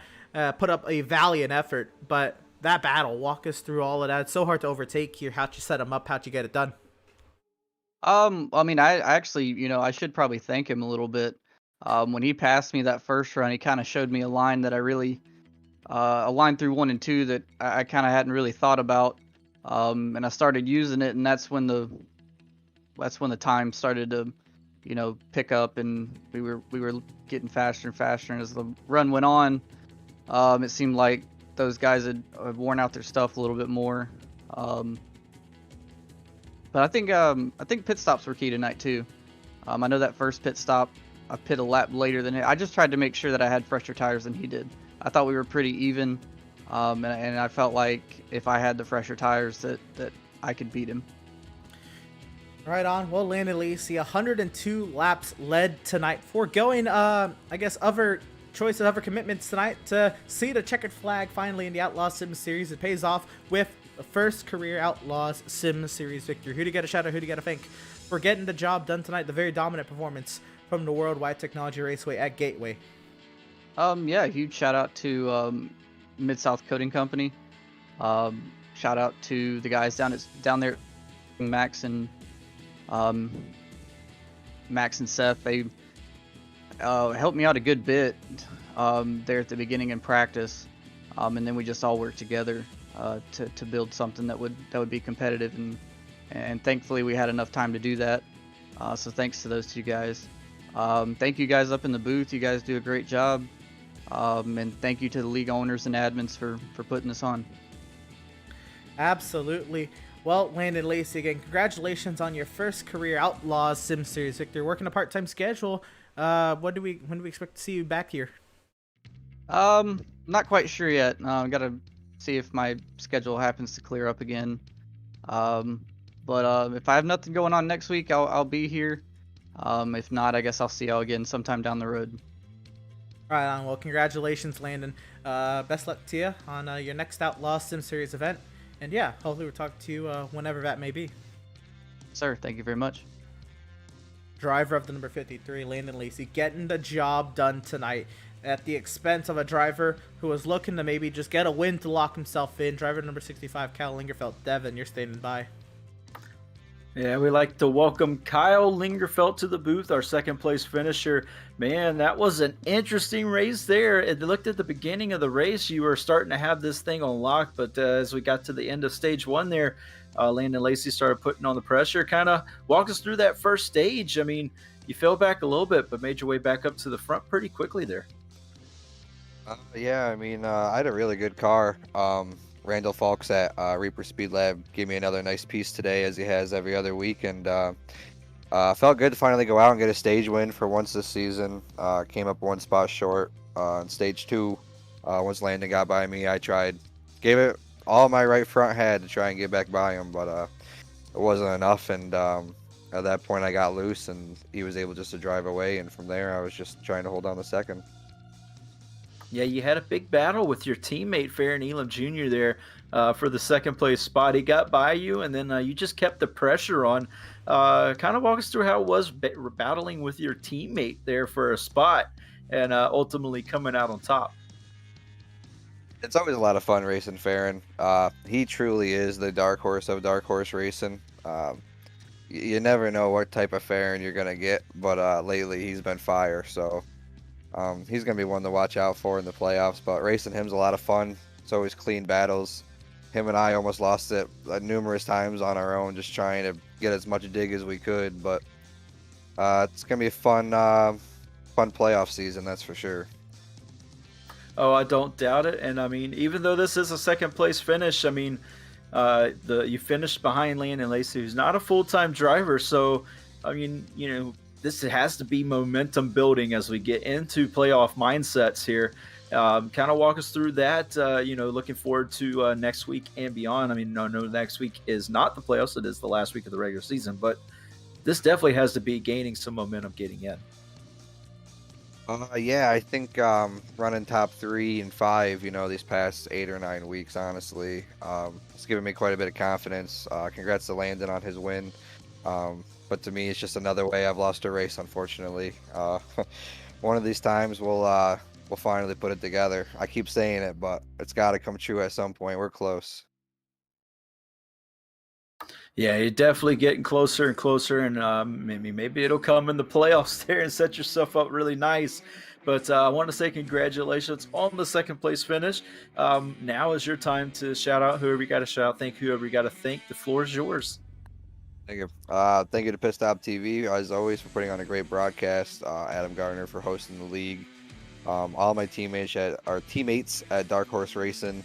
Randall Falks at Reaper Speed Lab, always putting great to pieces. And this awesome truck I ran tonight was by Raging Cajun Graphic and Designs. Hit him up for a great deal and a nice looking truck, or anything, honestly. He makes it all. So thank you to everyone that watches at home as well. You guys help us keep this league going. Well, we want to thank you again, Mr. Lingerfeld. Congratulations on the second place. We'll drop you back down. And we're going to pull up your teammate in the 98. We'll be standing by with Emerson Farron Elam Jr. And we'll bring on the other side of that phenomenal battle right down to the wire. Farron Elam Jr. backing up that you should be a force to be reckoned with in the playoffs with a third place finish tonight here at Gateway. A hard fought third place finish at a very difficult track. Describe the conditions out there. And it was hectic. There towards the end, battling Kyle, no rear grip off of 2, and really was tight. Entry of 3, but was making it work. And I don't know, man. 98 was fast. Just wish we could have not made some mistakes. It was bad, fast tonight, Farron, driving through the field at points. Again, you started at 7, so you were kind of always up here within the top 10, but it really showed your strength there in the top 5. Getting some laps on the pit cycles as well, it doesn't hurt. But there, you had 5 lap fresher tires, I think maybe even 6 lap fresher tires, and then your teammate Kyle Lingerfeld. What happened there that you weren't able to get that advantage? Was it maybe the battle with Fitzpatrick that kind of hurt you, or what happened from your point of view?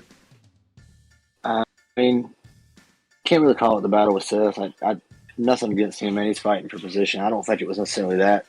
I just think it's, Kyle's got more experience saving tires than I do, and I've never been really good at saving tires on really long runs. So I thought there at the end when we came out with about 6 lap fresher tires, we was just going to pull away from him. And the first 4 laps out of the pits, we was running time trial laps, was running really fast and running the leader down. And then it slid off of 2, and I really didn't have a chance to, I guess, let the tires cool down because he was right back on me. So it was just fun battling Kyle, though. It's always fun to battle your team owner. I wanted to give him the bump there, but I was like, I don't know. I was afraid to wreck him, so I took the third. Felt like I was fast enough to win the race and run down the 53 there. Just wanted a straight up shot at him when I wasn't 10 seconds back because of pit road entry. But take that momentum and move forward, hopefully. Absolutely. And we'll kind of gloss over Iowa for the moment. Again, you got the win back at Bristol Dirt quite a few weeks back. Got yourself locked into the playoffs as you made your 12 starts in the regular season. Trying to build that momentum to give yourself a run here at the championship. Farron, again, you raced through with these guys last season, wasn't able to make it into the playoffs, unfortunately, But this season, you're able to put the races together, shown that you've had the consistency enough, or the speed enough to contend with these drivers at some points throughout the season. How do you feel about your chances as you set yourself up for, again, the 7-race stretch that could decide it all? I know a lot of my fans that watch this from my friend group and my spotter and crew chief, they're going to hate me for saying this, but I do not like my chances, man. I've been very critical of myself here the last few weeks. Had some really bad runs that I really felt were on me. And it's just kind of morale is low, but I feel like the momentum is better than ever with the trucks and the speed we got. Just got a little bit better at saving tires there. But mile and a half we've been good at. We ran decent at mile and a half last year. This year we've kind of had up and down luck. So if we stay out of trouble and I don't push it too hard, I think we got a good chance of at least contending for one win in the playoffs. But man, nobody's holding a candle to Dread Holt and Seth, or Joseph, my bad. But I would love to go in there and spoil it, and I'm gonna do everything I can. Absolutely. We'll see. Absolutely. Well, fair. And once again, congratulations on the podium finish tonight. Again, trying to get yourself legitimately into that top 13. Of course, to win, you're locked in, but I'm sure getting into that threshold would also help with some of that momentum. Farron, we'll give the floor to shout out. Who we got to shout out? Thank you. We're going to thank for getting the podium finish tonight here at Worldwide Technology Raceway at Gateway for the Gateway 206. Yeah, man. Obviously, Raging Cajun Wraps makes all of the designs and paint schemes you see on 90% of the DHR cars. Reaper Speed Labs continuing to supply us with good setups despite the fact that I can't run them sometimes. And just the whole team, man. It's a great environment to be in when you got people that are there and supportive as much as Kyle is with me trying to help me learn different lines and everything. Spotter, crew chief, everybody who watches, fans of the whole race in general, not just mine. And Adam for letting me run. Absolutely. Well, fair, and congratulations again on the third place finish tonight at Gateway. Again, a track very, very difficult. I think it shows a lot. Congratulations again on the podium finish. Best of luck to you, not only next week at Iowa, but as you gear up for your championship bid in a couple weeks' time. Thank you. Sorry, Burger Nation, for roughing your boy up there early in the race. My bad. Oh, man. The apology, though, from Farron there. Once again, congratulations on the third place finish. We'll be seeing you, man. Appreciate it, man. Driver of number 98, Farron Eliam Jr. with the third place finish. I guess that will explain a little bit of the damage there on the rear end of the 77. Yeah, we were wondering where that came from. I guess it came from the 98. We didn't really see any damage, though, to the 98, so interesting that we didn't see that, but at least he apologized. That's all well and fun. I'm sure that Seth will forgive him for that one, as well as Burger Nation, but considering that he's already locked in, so really no harm, no foul right now. Had it been a playoff race, maybe a little bit of different story. That being said, of course, Seth and Max lock in to the playoffs with their starts tonight. I'd imagine Lingerfeld will be a virtual lock for the playoffs as well. We'll get the math, of course, confirmed post-race, and we'll tell you next Wednesday when we start the broadcast who's all locked in and who needs to work their way in. But let's see how everybody worked their way through the 165 lap all green affair tonight here in the Gateway 206. It was Landon Lacey with a 10.5 second advantage at the front of the field over Kyle Lingerfeld. Farron Eliam Jr. come home third. Seth Fitzpatrick fourth. James Gilliard, a great run for him in the fifth place position. Andrew Pratt, also another phenomenal run for that 75, coming home sixth. Benjamin Park holds on for seventh. Brandon Richardson there in eighth. Joshua Land Fox ninth. Tyler Markle 10th. A bunch of Dark Horse Racing trucks there 7th through 10th to kind of wrap up the top 10, Devin.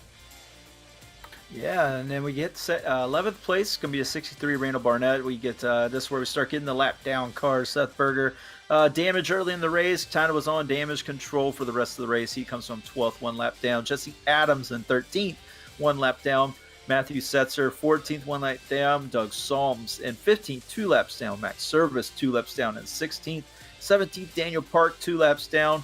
Devin Smith in 18th, 3 laps down. And then we start getting to guys who had a very rough night. Joseph Causey, 9 laps down after making significant damage and contact with that outside wall where it juts out into getting into turn number 3. And then Julio Villalobos there, 37 laps down in 20th. Yeah, Villalobos, the first of the DNFs tonight, the first of retirements. Matt Rogers, the next one of those 21st, 57 down. Eric Peck, P22, 71 down. Jeremiah Stutzman actually returned to the racing surface, tried to finish out the race. He was 75 laps down when it was all said and done, coming home in the 23rd position. John Mickey, 24th, 120 laps down. Jason Miz will round out the drivers who were intended to start the race, only completing 3 laps. 162 laps down in 25th. Adam Gardner, I guess classified there, not having taken the green flag. With that being said, again, that's how everybody came to the checkers here at Gateway. Devin, an all green affair, but you know that's not always a bad thing. I think the series really needed it after a couple rough races and races with a lot of cautions at the end. I think that the series needed a run of momentum that we haven't seen races like this, span together like we did last season where they were all green affairs. I mean, you'd run maybe 2 or 3 races in a row all green. But tonight, Gateway, notoriously a track that produces a lot of green flag racing, proved to be the same for tonight for the Outlaws Sim Series, especially in the penultimate race of the regular season. Yeah, it definitely did, and this is something that we normally see out of the Outlaw Sim Series. We see a lot of green-to-green action that we saw last season. Not a lot of cautions normally in this series. It's been kind of an anomaly the last few weeks with the amount of cautions that we have seen. And, it was interesting, nice to see. I'm sure these drivers were quite relieved getting into the playoffs that they're kind of getting settled in around each other, racing each other hard, but, keeping it clean for the most part. And it's been a very, very great regular season, and I'm so excited to get to the end of it at Iowa and get into playoff racing. It's going to be phenomenal indeed. That being said, let's see what's coming up here on the channel at Pit Stop TV. And, well, here we go. Again, tomorrow night, the North American Racing League returns with their second season of their GT3 Racing Series. The Pro and Am category is back at it again at the Temple of Speed, 9:15 p.m. Eastern Time tomorrow evening. Sunday night, introducing the Superior Class Auto Racing GT1 Series. Sunday night at the Daytona Road Course, 8 p.m. Eastern Time. You won't want to miss the debut of a new series here to Pit Stop TV in GT1 cars. That's such an intriguing car. I cannot wait to see a broadcast with one of those things. And then we head next Wednesday evening, the Temple of Corn at Iowa Speedway, the 7/8 mile short track, 190 laps, 7:30 p.m. Eastern.